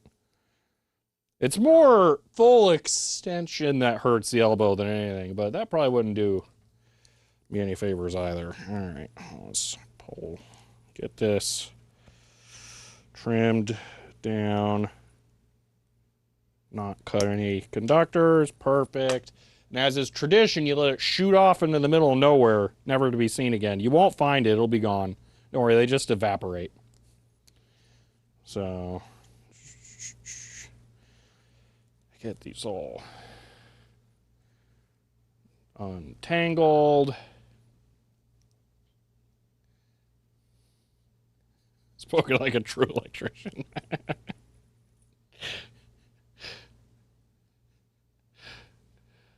Big orange sign hanging on the wall. Sock free zone or shoes you'll regret it.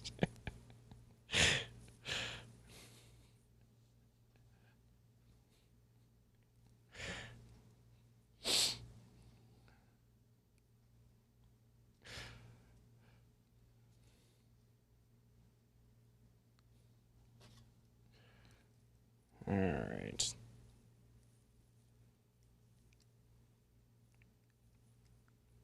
That's backwards.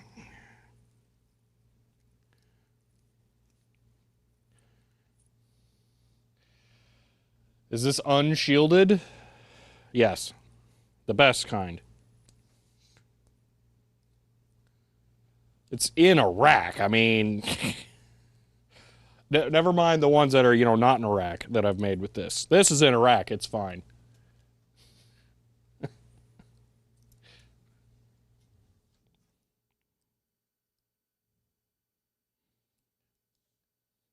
It's contained with all of the other interference in there.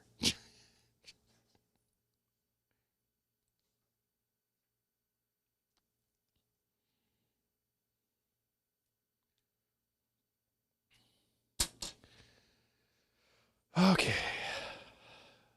Just sealed Image Writer 2 ribbon ink. Ooh, cool. Okay. Stripey. I'm going to do I'm also going to, there's a stool right there. You know what? I could be sitting while I do this, and that sounds divine right now. After not just standing for 3.5 hours, but standing and squatting and lifting and moving and spinning a rack and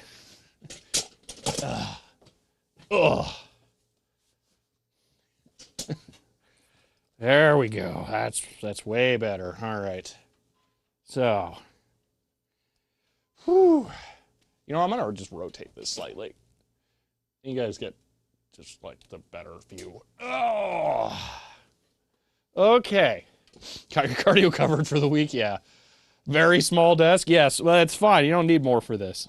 See, all of the shrapnel bits just fall off. Your work surface keeps clean automatically. All right. I'm going to do this with the A routing and then just hope that it's actually correct on the stickers. So here, and then orange goes like this, and then over here it's stripey green, stripey blue. Okay. Then start to try and lay this out.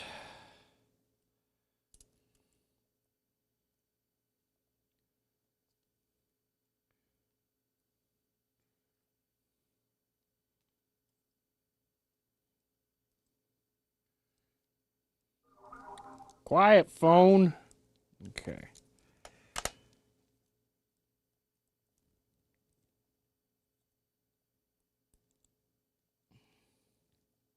Quick question for those of you who actually do this. Should the jacket go up into the keystone? That way you have some strain relief, or should you just have the bare wires hanging out? Because I feel like you should have the jacket go up in there.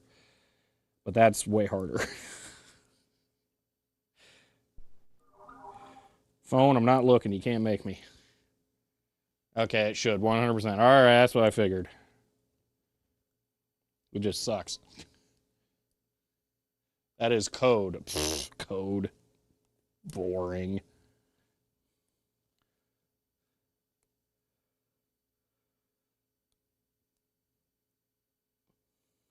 All right.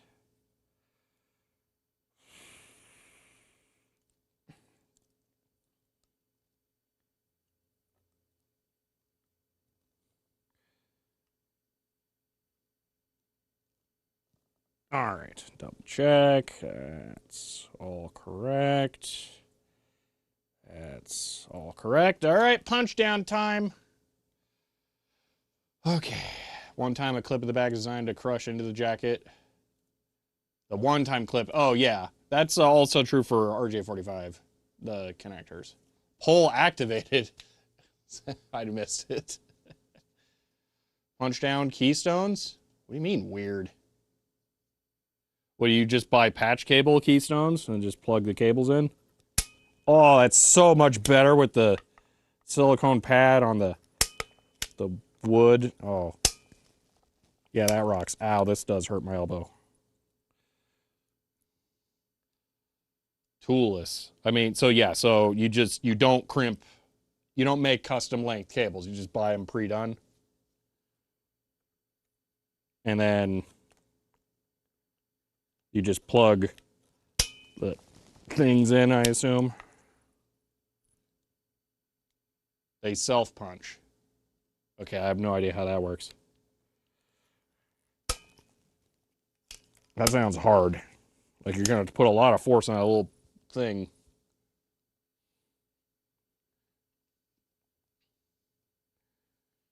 I'll turn all the way to plus.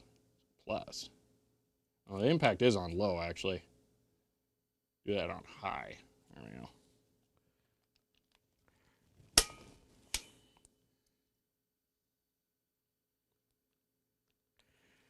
Oh my gosh, that is really hurting my elbow. If I could, you know what? I'm gonna try and do it with my other arm.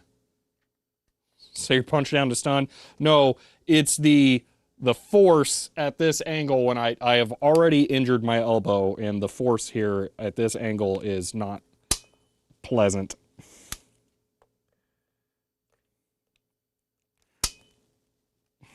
How do you punch down around the jacket? Because it's just blocking the tool.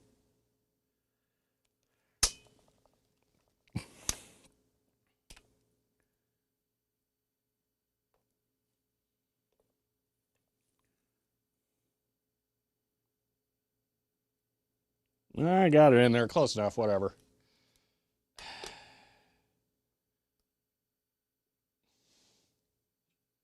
Okay, this does not crimp the jacket at all. Even a little bit. If anything, it looks like the jacket's meant to, like, go in at a right angle. That's weird.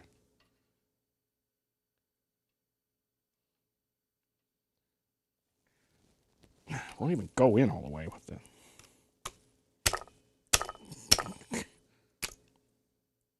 What?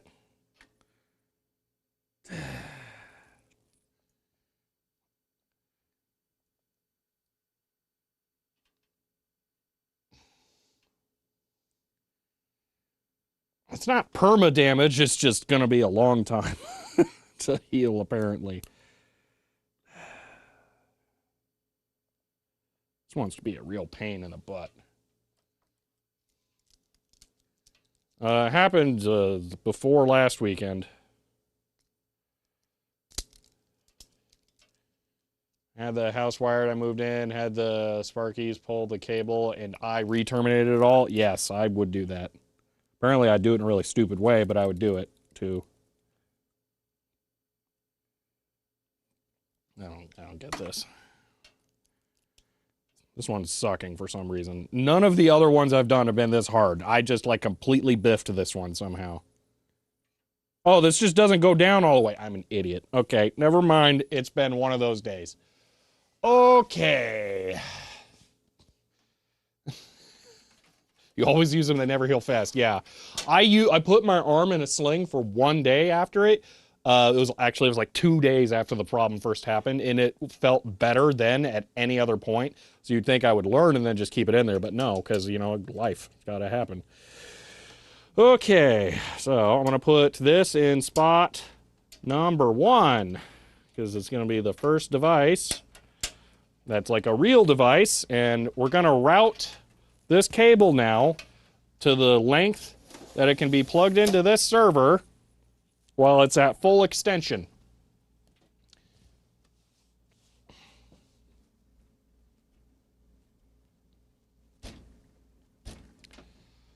Idiot.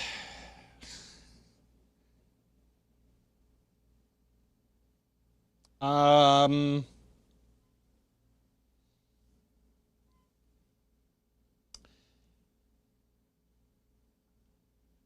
Wait, maybe I'm not stupid. I don't know. How do you unplug the cables from a server like this? Like, are you supposed to go around the back, unplug them all, and then do it? Because, I mean, like, I'm always an idiot and unplug them while I have them holding it halfway out of the front of the thing. And I was thinking, like, oh, I'm going to set this up in such a way that I can reach the cables while I do it, but then I put the switch right on top. Go around the back is easier? All right, so then maybe it's fine. All right, I still want it to have enough length to not get trashed when it's, like, pulled out. So we'll put it to there. I will pull out the anti-tilt. All right, so just gonna unloop this a couple of times. Grab the cutinator. Okay, so this will go back to here. I'm gonna cram it up there. That keeps it nice and secure. Go down a bit. Then we'll go over to about there. Okay. I'm going to cut it here. That's not where you cut. What is that? Is that like a... Oh, that's a strip point. I didn't know it had that. Cut. The drum and cable on top doesn't wobble forward. Shock? What do you mean wobble forward?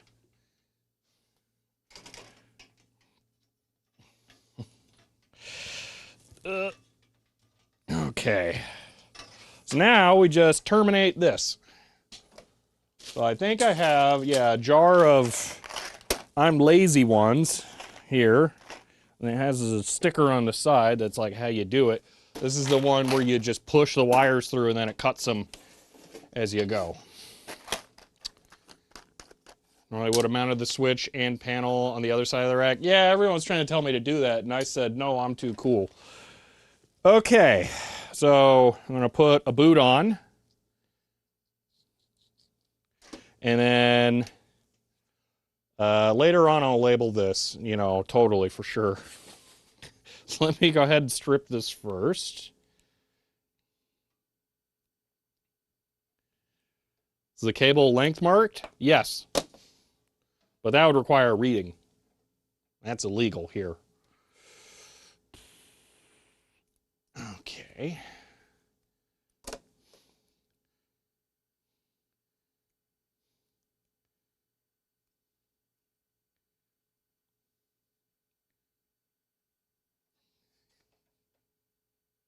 Yes, I have a VGA cable that I use that is made by Video, and they shortened the name Video.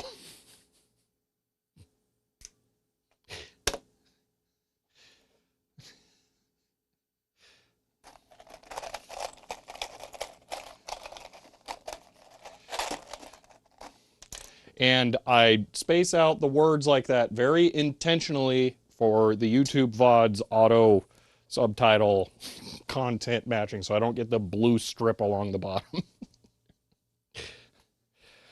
I do have a label maker around here, but I don't know where it is. But I do know where there's a spool of blue tape and a Sharpie.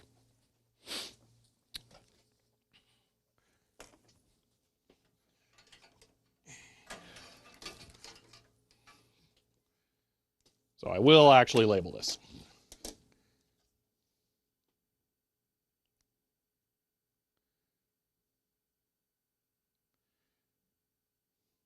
If you get glasses and you squint so much. I really don't need glasses. I probably squint so much because it's really, really bright in here.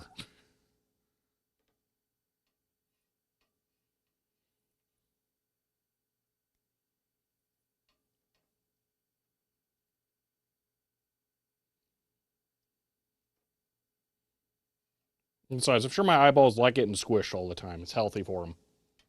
Oh, I do squish when I look or squint when I look across to the chat. That is true. And I do have myopia. I know that. I actually have a glasses prescription. It's just, why would I buy glasses? That sounds expensive. Okay.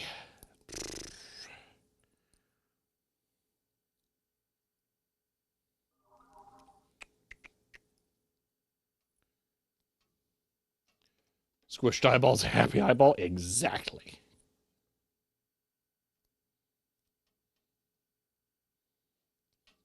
Glasses prescription is mostly no, mine's just the standard grew up with portable video game consoles.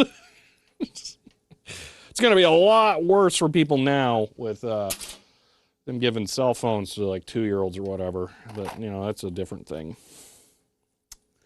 Okay, so get these all lined up.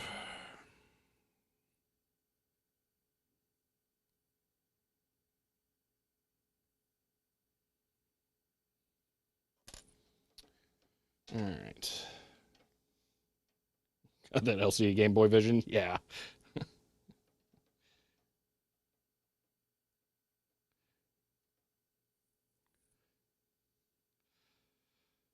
Need to verify that with your optometrist. Not cheap ordering for me. That sucks. Had Virtual Boy. Pretty sure it's messed me up. Nah, it's not that bad. Or mine's not, but no.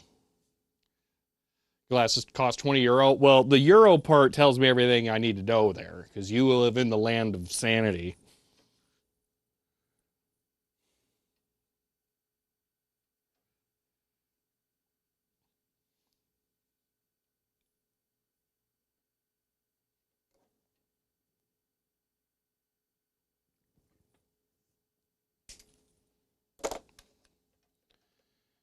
Okay.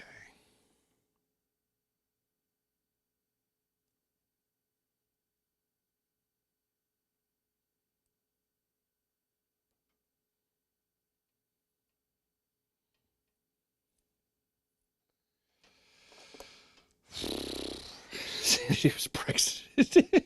Okay, some sanity.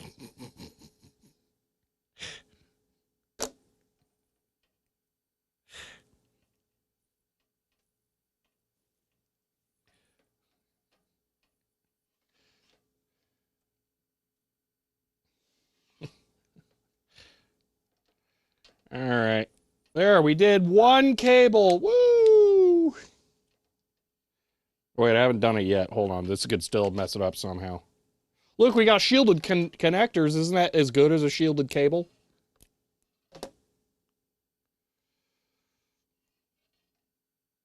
Additionally, keep in mind when I'm squinting here, I'm not squinting looking at this stuff. I'm squinting looking at chat, which is like 8 feet away on a monitor over there. It's not easy to see. Let's not do that over the server. I don't want those all draining into that. There we go. Oh, it's pretty bright in that room when the light boxes themselves barely cast a silhouette on the ceiling tiles. Yes.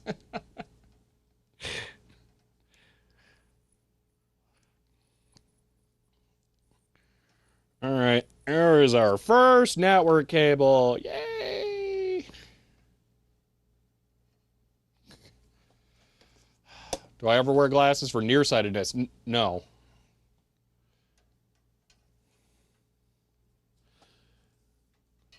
In theory, I could, but I don't. All right. Wait, this thing doesn't need like 2 ports. Aw, man.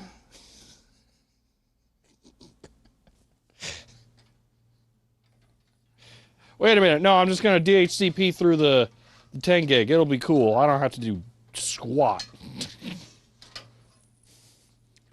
So I'll just plug this one into the management port and I'm all good. Boom, done.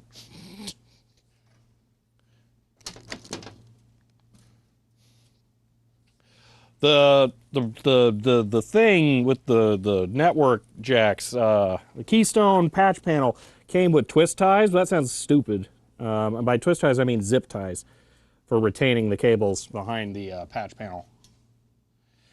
I refuse to do that because, I mean, what if I want to change something? Then I have to destroy the thing, so I'm using twist ties. That goes there. I'm going to run them all to the side between the panel and the rails. Hopefully there's enough space. There's probably not. All right, give me one more twist tie. Here's one on this power cable. That'll work.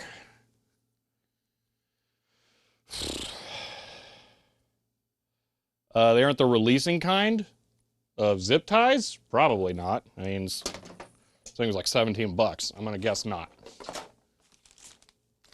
No, they're the permanent kind. It came with cage nuts. Aren't they cute? It also came with, oh, blanking panels. Oh, I don't think my last one came with blanking panels. That's fancy.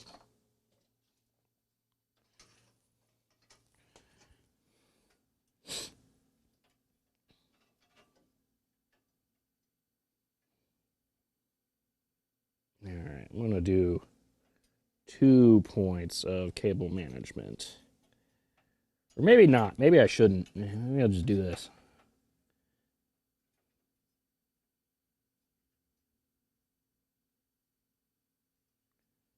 All right, there we go. That'll work. Do a zip ties, future spaghetti, you'll be thankful. I'm using twist ties. They're still retained, it's just not the permanent kind.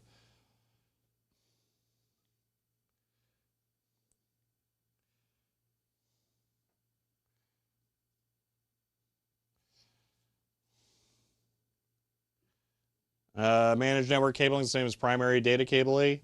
You'll never regret that one. What do you mean? In this rack, all data will be 10 gig. So this is management only, effectively. As far as I can envision in the plan currently, nothing data will be going through here. It'll all be management. Now I'll get Velcro ties. Tying cables you can reuse. Brilliant over here in the UK. Oh, well, I mean, not the same size as a zip tie.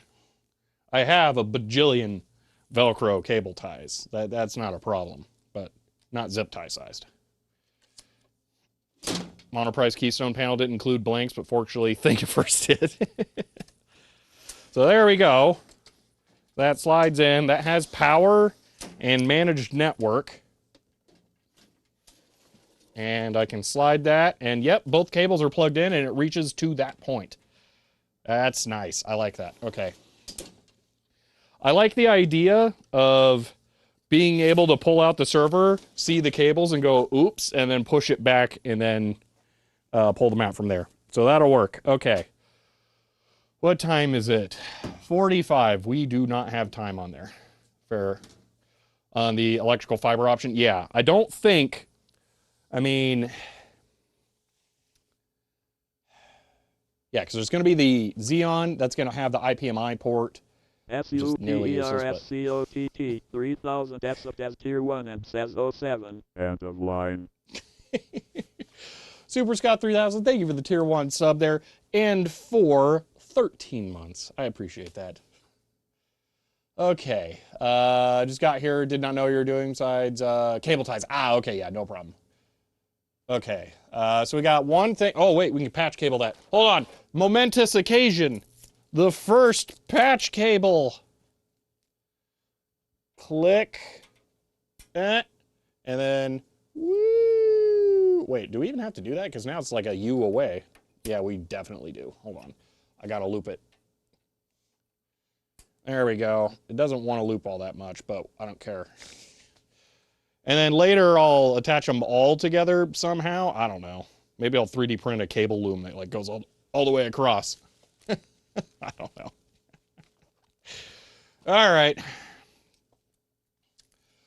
Bothered that the run is red but the patch is black? Pfft, who cares? I'm not making red patches. I know how long that takes. It takes 6 minutes to make a patch cable. Not happening. So I need to make one more of those for the Xeon. I will probably connect the 1 gig data ports just because, but yeah. Okay. Yeah, but I'm happy to make that progress. Oh, this rack has been a pain in the butt.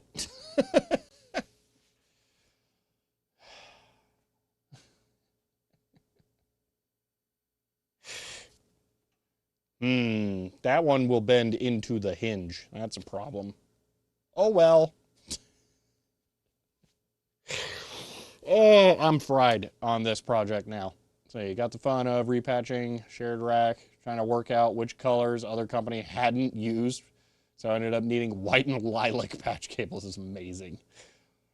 You do this for a living? Yeah. Oh my gosh. Ugh, I'm so glad I never have.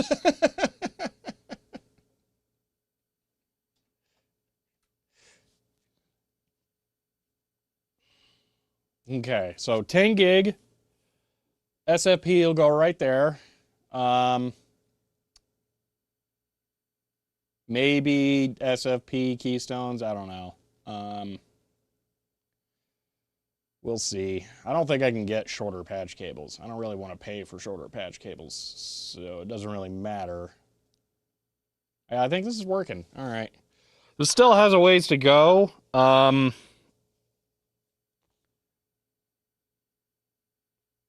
I, for the obviously inevitable video that's going to happen because of this, because I need to recoup costs.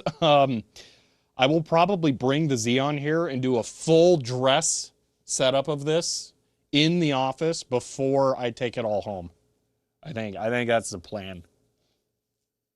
Because I can do it like half of the recording here where I can like show all the equipment and the nice lighting and that kind of stuff, show it all being set up, and then switch to like a week later, I've had it running, here's how it's been working, that kind of thing. I think that'll work. RFC 2540 testing, I don't even know what that is. uh, T-base, SFP patch cables. Oh, going through upgrades is crazy how those things seem to multiply. Yeah, well, this is going to be my first time ever doing fiber, so I have nothing for that. So, wasn't quite paying attention. Shelby's going to do video on an address. That would, yes, it would. Watching on YouTube after the fact that this first full live stream's been fun. Oh, I'm glad you're here and had fun then. Thanks for doing this. Yeah. It's fun for me to do live as well. Get people's reactions in real time. Get advice from people on things that I'm less familiar, like this stuff. Like you all advised that I put the network stuff in the bottom or in the back, and I said no. See, I got advice. I rejected it, but I got it. But I did put the network stuff on the top for some reason. At least we did that. Oh, this is a lot. This is a lot. I'm going to run one more power cable for the Aruba lub fiber, female couplers, keystone panels. Yes, but I bought DAX, so I can't do that. That's the problem. Why is the switch power supply on the opposite side of the servers? I'm pretty sure server power supplies are pretty well standardized. Oh, because they want you to put it on backwards. Got it. Never mind. I know what the answer is.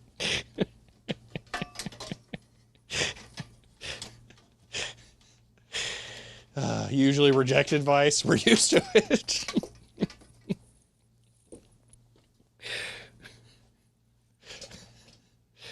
Okay, let me go find another twist tie. I actually have a really long twist tie over there that I could be cutting up. I brought it over there for that reason, but I'm just not feeling like it right now. Kind of want to use only short ones, and then I can adjust as needed later. For giggles, we're going to turn on the switch using one of the power strip things.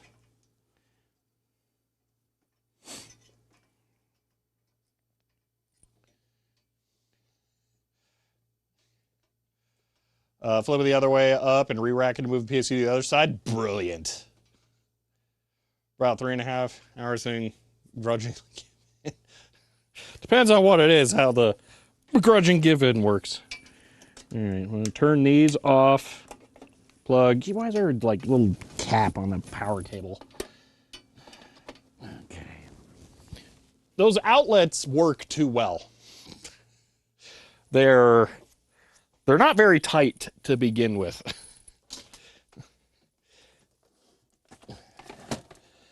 Okay. Give me a power cable. It looks like a brand new power cable. That's too nice. Why would I use that? Also comes with another twist tie. Oh yeah. Okay. So I'm gonna just plug this in here for giggles. This will go to the which one does this go to? That goes to the switch, yeah. This will go into the UPS later.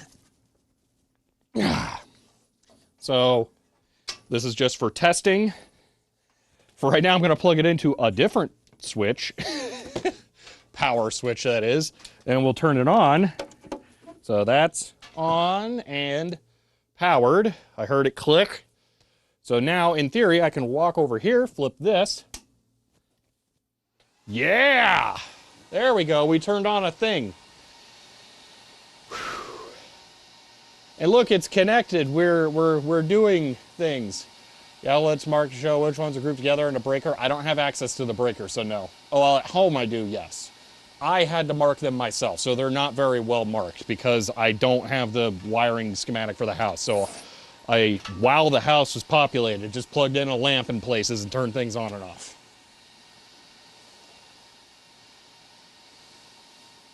Yeah, hunting, I mean, for the house, yeah.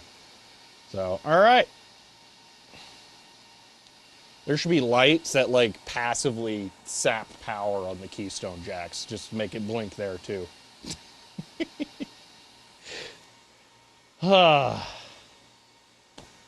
So, you can probably hear the switch right now.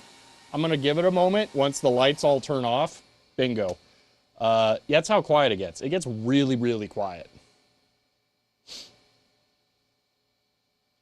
So again, with the panels on, doors closed and all that stuff, it's going to be shockingly quiet.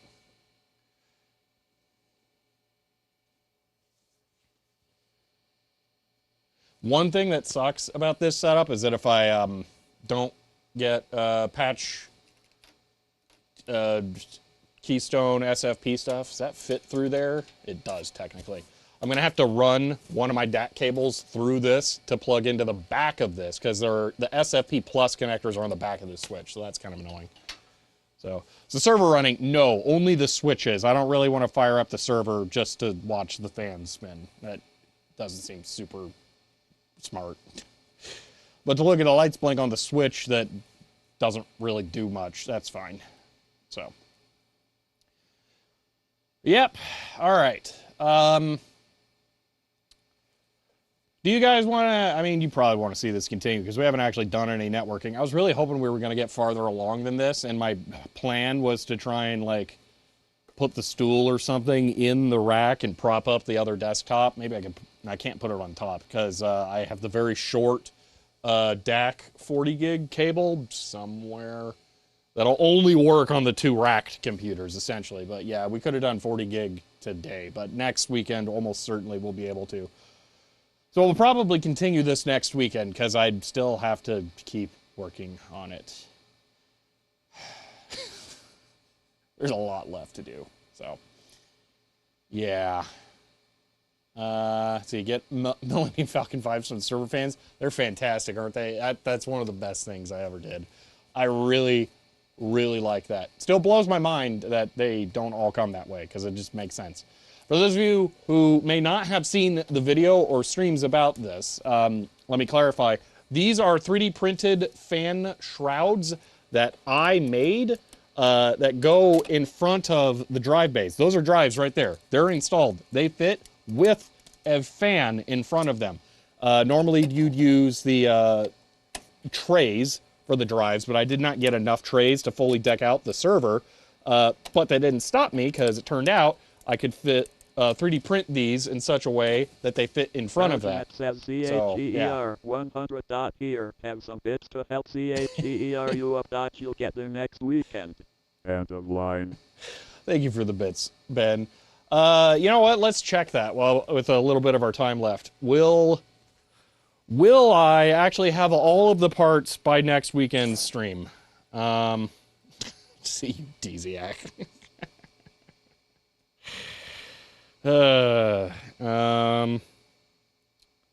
Let's see. I don't know if you're still here, Dogface, but I think I've been to that place. They actually left such a bad taste in my mouth that they emailed me afterwards to apologize.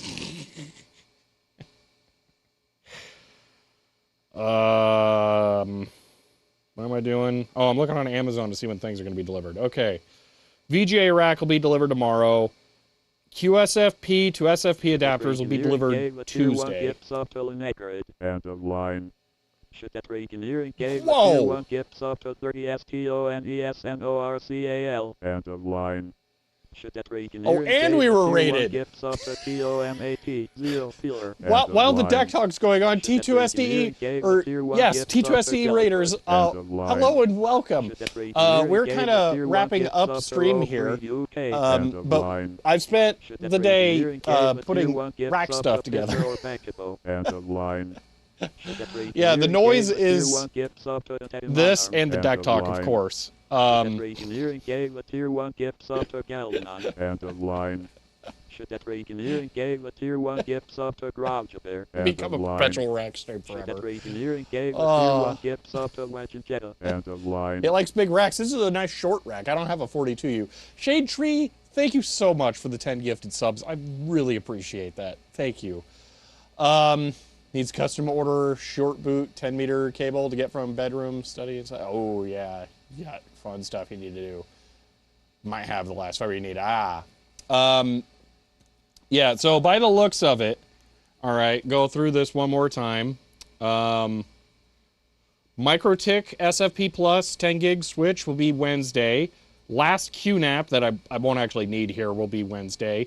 What is this one? Is this more network stuff or is this other project stuff? It says, oh, that's other project stuff. Okay. It's related to this, but it doesn't matter for you guys. Here's a fun thing. If you go back and watch my video about putting in the Corsair Commander Pro on my server, you'll see that I had it put in my desk. So it wasn't on rails in my desk. It was just sitting on a shelf. I designed that desk in such a way that I could order, but never have, order rails that can be screwed into the sides of the desk. I finally did it. I finally ordered them because I thought I was going to rack mount something in my desk, but it turns out I'm not. So, or I might rack mount the QNAP, I don't know. But I ordered those, and well, now I'm not doing that because I ordered them before I found out that the other one used 1 billion watts of power. Anyway. Everything's going to be here by next Friday, so we can do more stuff. So, yeah. That's the long and the short of it. So we can now also flip the switch on the power strip. Bam! Switch off. It's got big caps in it. There we go. So, yeah. Okay. PCY 90 SIZHER 100 hype train time. End We of have line. the hype train going when I need to end. Prophecy 90, thank you for the 100 bits. Oh, I should hit this button. Hell. I'm not moving the spool, but enjoy the giant spool.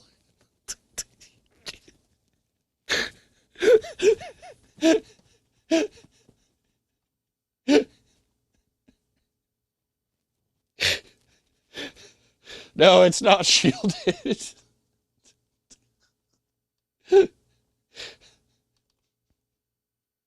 Should raid Majenko? Is Majenko live? I don't know how to raid.